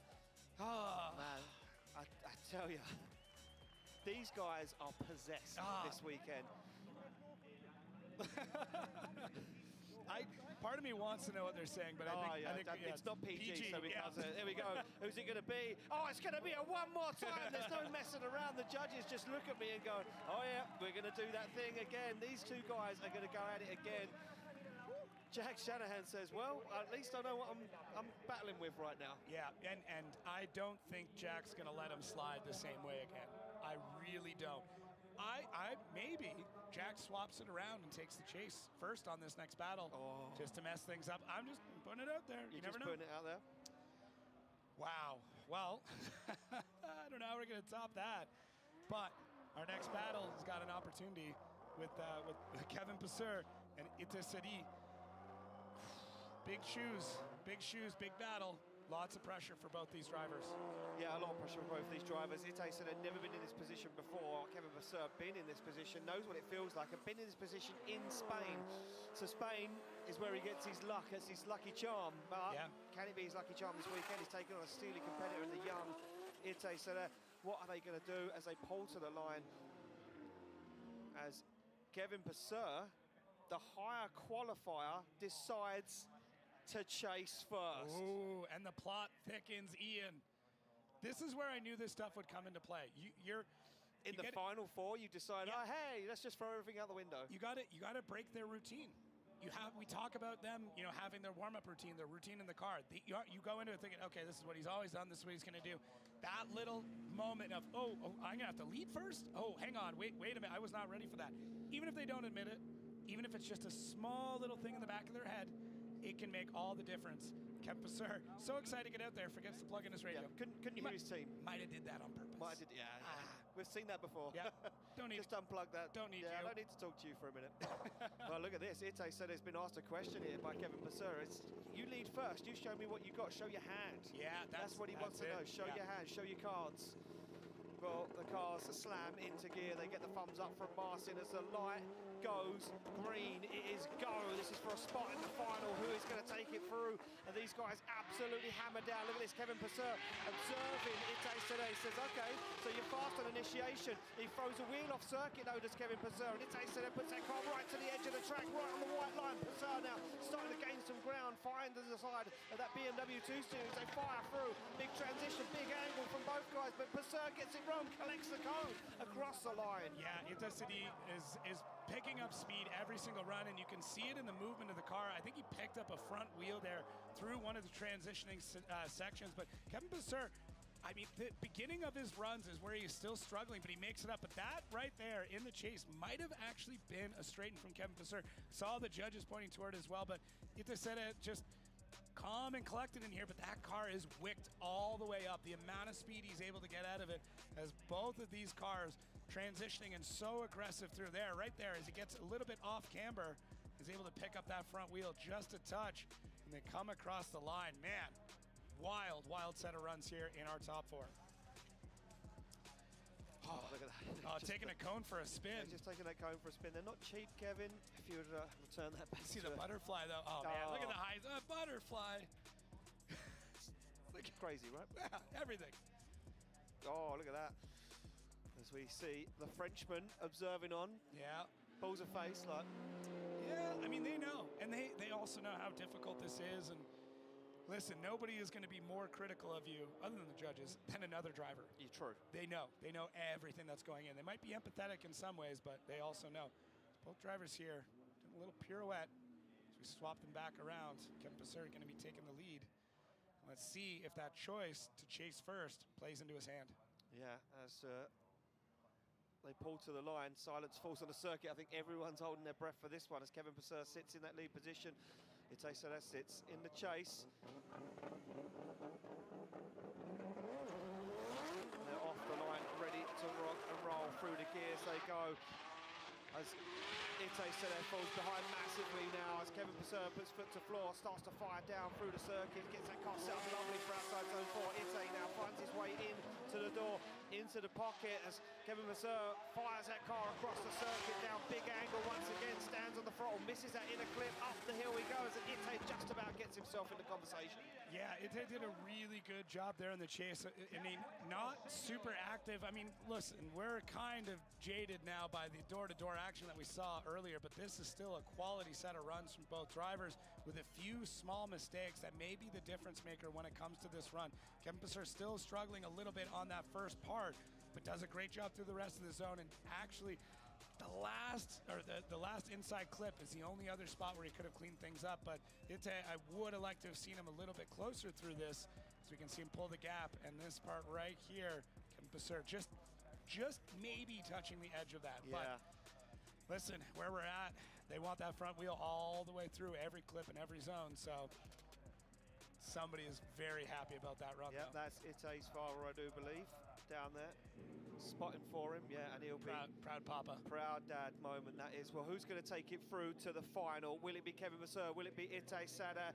Both these guys want it. It's got one for Itay Sada. It's going to be Itay Sada. He gets the win, advances through to the final. Kevin Passert from Estonia will head to the third and fourth place playoffs, and look what it means to this young man. He's absolutely ecstatic. And this, by far, is the greatest result that he has had in his career at Drift Masters. Look at his father. Yeah. Look what it means to his family. Oh, my gosh. As I can't they imagine. now prepare that car, ready to do battle in the final. He speeds his way out of the spotters area in front of the big screen, and we still have to decide who he's going to battle. Yeah, it's not over yet. And listen, this is setting things up so well. Oh, a well-deserved one more time for both of these drivers.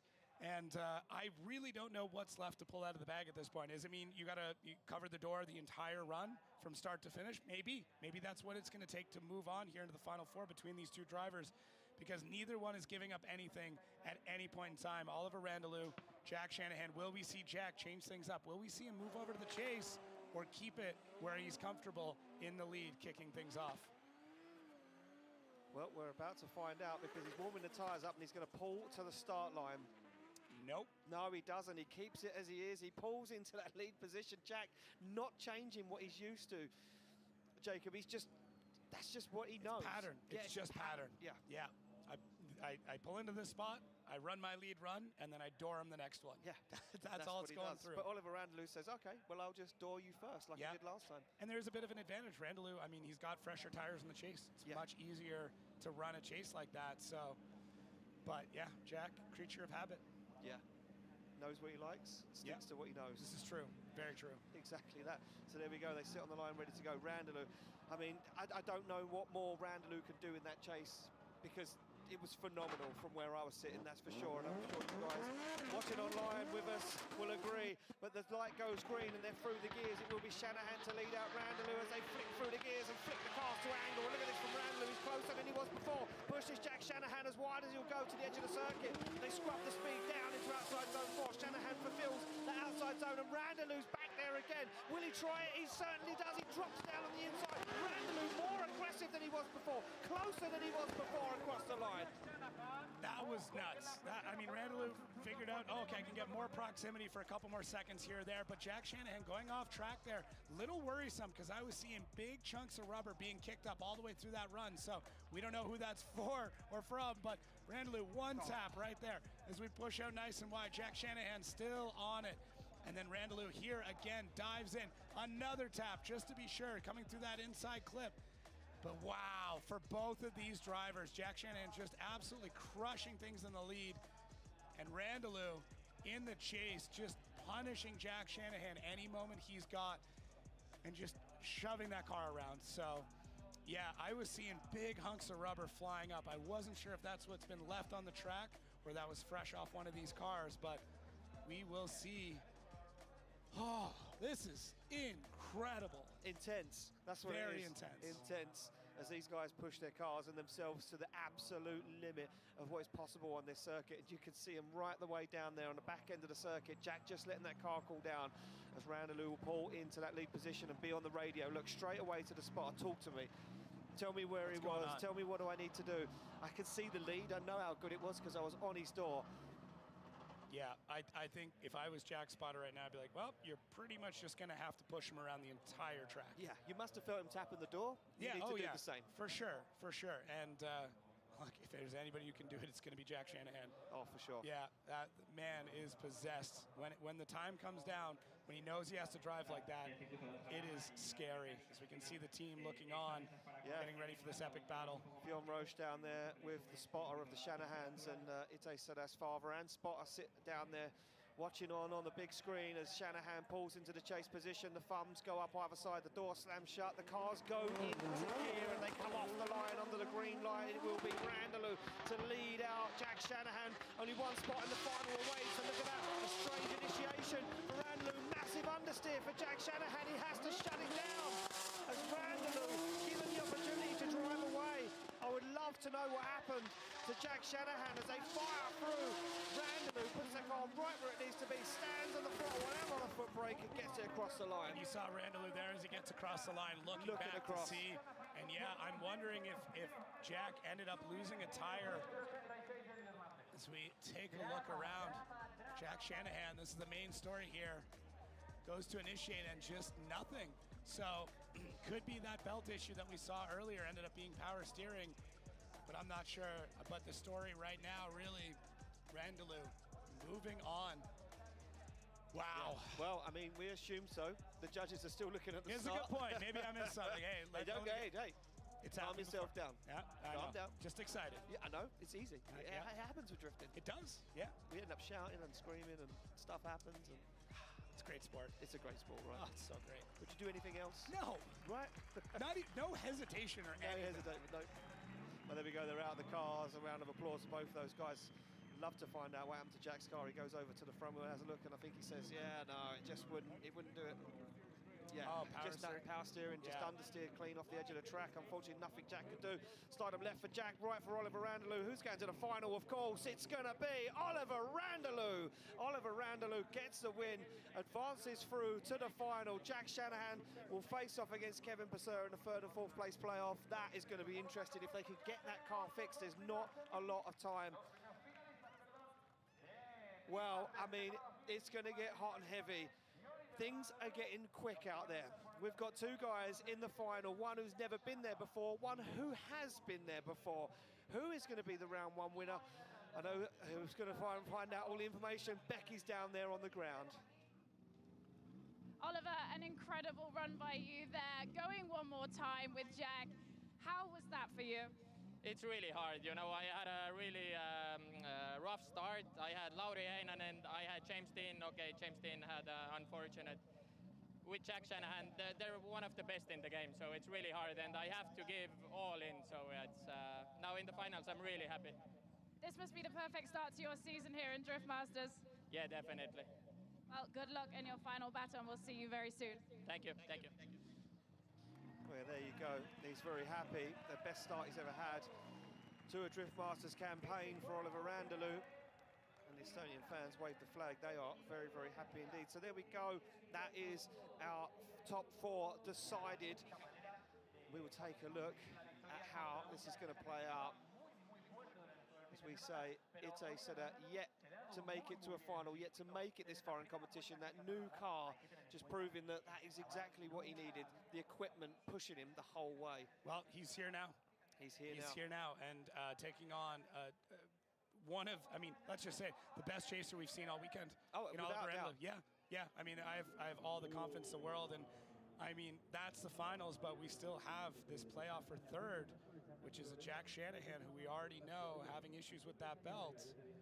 Yeah, I'm not sure. I think most of the Shanahans now run electric power steering in these GT86s, so I'm not sure what's going on down there. And Jack just said the car just understeered clear off track. You can see the back end up in the air, fresh pair of tyres on there, some more fuel. Jack's still in the car, and he's down there with his partner, Corey. She'll be reassuring him that everything's going to be all good, and you can see a lot of running around. Jack, like I say, still setting the car. Connor joining him. He's on the radio as well now, is Jack. But Jack having to get that car ready to rock and roll for that third and fourth place playoff against Kevin Purser. We'll get that one underway before we kick off with our final battle of the day, which will be Oliver Randlew to take on Ite Sada. And what an incredible weekend it's been. And look at these guys, the team, they can't believe it. It's been the weekend of a dream for this team. It's a weekend you'll never forget. For sure. No matter what happens, you'll absolutely never forget this. Yeah. Well, there we go, the playoff. Shanahan Purser, the final, Randlew Senna. Yeah. Just gonna, I mean, it's gonna come down right now as to how much time Jack's got and if everything's all right. But either way, he's gonna send it as hard as he possibly can against Kevin Purser. And then the finals, Oliver Randlew, Ite City. Oh man, just nuts. What if I said this before? And like, you don't know what's gonna happen in any of these battles. No, you certainly don't. Yeah. Well, let's have a look at how Oliver Randlew got to that final. Well, first he took down Jakob Kroll earlier on today. Yeah, just a nuts set of battles here, and showing shades of that incredible chase with a lot of these timings against a driver that seemed like he was down a bit on power and able to mimic things quite well, and gets that first win there, and the momentum just builds as he starts to run through the rest of this, taking out a Laurie Heinonen who just went a little bit too hard. Yeah, a little bit of lady luck on his side there. Laurie Heinonen pushing too hard, dropped the wheel over the edge of the curb, DB'd the tyre and disqualified by our judges. You can't drive on three wheels, unfortunately, at Drift Masters. This is a four-wheel motorsport, and we get some beautiful slow-mo shots of Oliver Randlew, and then there it is. The last battle he had to do was with Jack Shanahan. He pushed so hard, Jack Shanahan's car understeered off the track, and Randlew, like you say, the best chase driving we've seen so far all day. Yeah, it's just been incredible to see what he was able to do, and yeah, being able to door Jack Shanahan like that, not just once but twice, just shows the pedigree of this driver and the improvements he's making over the entire weekend and how much he deserves to be here in the finals, taking on Ite City, who also had a very, very interesting way to kick things off here. Yeah. Yeah, just by run against Marco Zaccaril. Zaccaril bending the steering arms on that car in the burnout box, which is something we've yet... it's unheard of. It's the first time I guess we've ever heard of that. And look at that, the Zaccaril team and the Sada team shaking hands. Pontus Hartman couldn't hang with the young man as Pontus Hartman was put under a lot of pressure from Ite Sada, and Ite Sada coming out on top in that battle as well. Hartman, the first battle of the day for him, but he just couldn't get the job done against this man that was on an absolute ripper. Yeah, and it's a war of attrition throughout this entire weekend, especially you see this here with Connor Falvey. Just, to finish first you have to finish, and that's what this has been, just outlasting, out-driving, and outwitting all of your opponents all the way through, and an amazing battle there with Connor Falvey, still dealing with a little bit of that understeer, but either way, it's just able to get through all of it, and doing it in fantastic form. These lead runs are incredible. He's filling all the zones, just almost superseding in a lot of cases where he needs to be and finding new ways to get around the track on every single run. Yeah, certainly so. And Kevin Purser, another man that was taken down by this young gun, couldn't hang.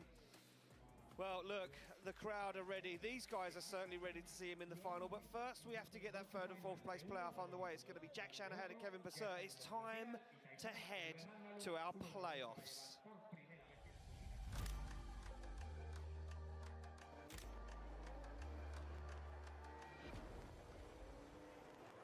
Well, here we go, back on the line we go. Jack Shanahan in that lead position to take on Kevin Purser, and we're hearing from behind the scenes and from the paddock, nothing wrong with the car. He just caught massive understeer trying to hang with Oliver Randlew and put that car off circuit. So Jack's saying, look, the car is fine. I just couldn't, the understeer was just too much, and that's the point. We've got these cars gripped up to the max. The track now fully gripped in, fully rubbered in, ready to rock and roll. Purser wants a podium.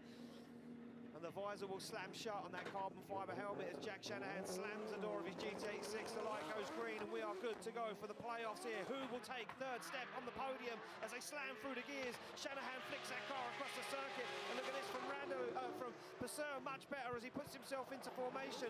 Shanahan on the handbrake into outside zone 4, nice and wide, but look at that from Passeur. He's tucked up on the inside, onto the door he goes as they fire through. Now Passeur down again on the inside. An incredible chase from Kevin Passeur as they go wheel to wheel. Every single lap is practice. Every driver, every time they get to the line and every time they turn the wheel, they are just getting better, and we see that from both drivers. Jack Shanahan, who is laying down some incredible lead runs, just absolutely dialed through the whole thing, almost robotic the way he's able to get it. Kevin Passeur, just we haven't seen this out of him all weekend. No, we haven't. This chase level is just getting better, and he's getting that first zone dialed in, that initiation dialed in, and it allows him to stay on the door of Jack Shanahan through so much of this great transition. Doesn't even have to fall back, just back on throttle, and then pulls that in. Look at, he's able to do it without scrubbing almost any angle, and then falls in line, and then completely parallel when they come across the line. So these drivers are getting so good, so quick.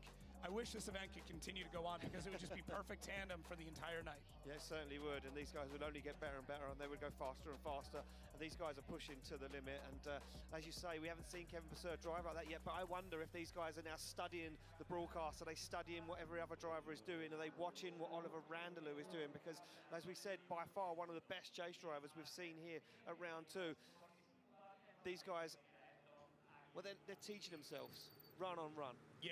Yeah, it's just you get more confident and you learn the track more and more. We talk about all the evolution that a track is going to see over the weekend between temperature and the amount of rubber that goes down, but you start to learn to predict it, and you know what the next run's going to feel like, and you get into such a groove and a rhythm with these cars, and it just means that we get all the benefit because the show is amazing. It certainly is amazing, and it's certainly been an incredible show this weekend from the beginning to the end, and we're not over just yet as Jack Shanahan pulls to the line to chase down Kevin Passeur for the third step on the podium. Could we decide it here in just one battle as the visor slams shut, the door slams shut, the cars are in gear, the light goes green, and they are good to go as Passeur now leads out Shanahan for possibly the last run. Look at Gurley for Shanahan as he dives in on the door. Passeur on an absolute winder of a lead line at the moment. Shanahan trying to find the door, that BMW as they transition down. Shanahan throws all the angle at it, but he stalls him up as Passeur brings him across the line. Wow. Takes so much to shake Jack Shanahan at all, but Kevin Passeur just able to get out there and run these crazy lines and just drive with so much aggression. And look at Jack Shanahan waiting for his moment to strike, and somehow Passeur gaining speed while left foot braking, loading that engine up and just taking off. So difficult to be able to do that. Normally we see these cars slowing up so much, but Jack Shanahan just not able to catch up at this point. You know he would love to. You know he wants to be painting the side Kevin Passeur's door, but just isn't able to throughout this run. And then Jack making that last-ditch dive there into our final corner. Yeah. And it does not come together for him through that section. So we'll see. We'll see. Jack Shanahan laid down an almost 100-point run there, if not a perfect lead run. Kevin Passeur, though, was on his door the whole way. And when we swapped him around, Passeur pretty confident in the lead, but Jack trailing him behind. Yeah, it certainly was, and interesting to see the judges taking a look back at that telemetry system, that Wally, that Race Data Labs Wally system on the roof of the car. Take a look back at the info that's been pumping back to the judges, to the system, to see if there was any slowing down from any of the drivers, if there was any mistakes, and the technology gets handed back, and the Irish, well, they would love to see Shanahan on the podium. Shanahan would love to see Shanahan on the podium. I agree. I mean, so much confidence going into it, and setting up your season with all these extra points is massive. It can take a lot of pressure off. It can build a lot of momentum. So this might just what might feel like a battle for runners up, but to these drivers, this means everything. It certainly does. Well, here we go. Decisions in. Who's it going to be? Left for Passeur, right for Shanahan. It's one vote for Passeur. It's going to be Kevin Passeur. He takes third step on the podium here at round 2 of Drift Masters 2025. And that young man from Estonia is back on form and back in shape and ready to rock and roll for 2025. Shanahan will take 4th place. And I tell you what, for a man that wasn't looking too confident or feeling too confident at the beginning of the weekend, now starting to believe, starting to feel that confidence back again. But Passeur is the man that came out on top in this battle. But who will be the man that comes out on top in the final battle? Well, the fans wave the flags high in the sky, where they would love to see another Estonian driver on the podium. It's time, ladies and gentlemen, for round two's final. Let's get to our final battle of the day.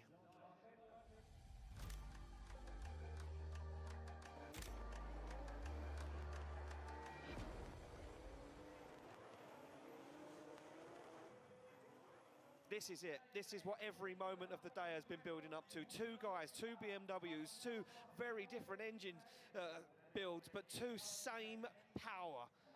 One 18-year-old guy faces off against a man who's been on the podium before at Drift Masters. He's done multiple seasons in Estonia, multiple seasons in Drift Masters. He knows the ropes, but he never got to the top step of the podium just yet. This man has never got this far in competition as of yet. This is a dream for Ite Seder. What can he do in this brand new car? This is it. The road to the championship begins for one of these drivers. Who could it be?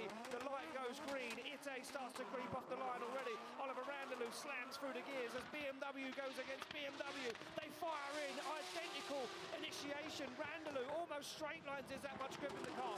He fires into outside zone 4. Puts the car where it needs to be. And Ite Seder has nothing at the moment. He's not in the conversation.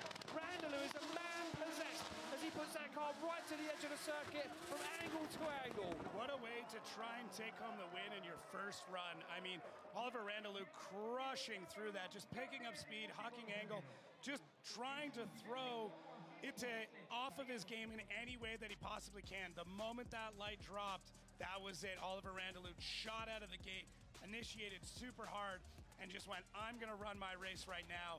As you can see there, Ite fighting to get back into the game on this one. Now, it is not over by any means because Oliver Randalou has been driving that car so hard.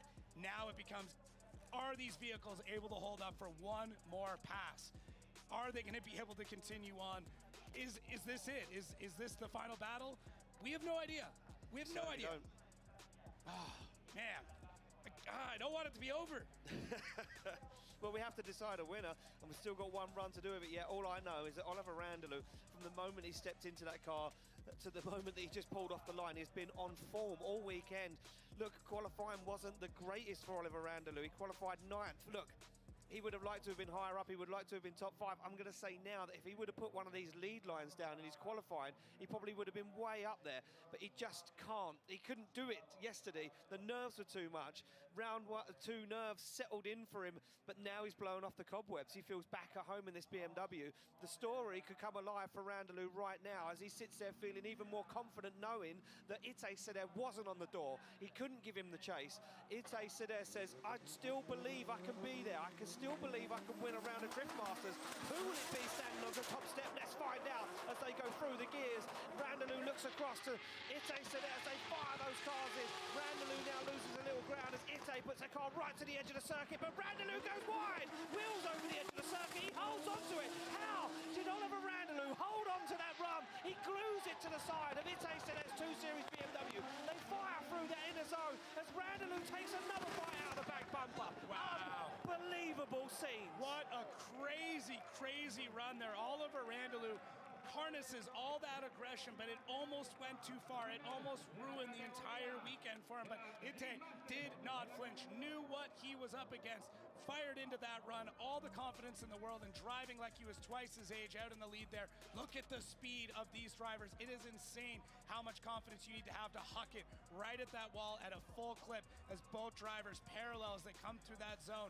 The sturdiness, the steadiness, and just the pure insanity that it takes in order to get around this track in the first place is wild, but to do it in such fashion is absolutely next level. They were pushing so hard, they were both almost running the wall. Ite threw everything at that and the kitchen sink. Look how wide he goes on this outside zone, but Randalou says, look, if you're going there, I'm going to follow you in. He glues it to the door of the young man, and he says, I'm not letting you get away. You're not moving an inch away from me. But he can't get that proximity he did with Shanahan. Ite has turned that car up to 100, but Oliver Randalou still threw everything in the tool bag at that one. He wants to win.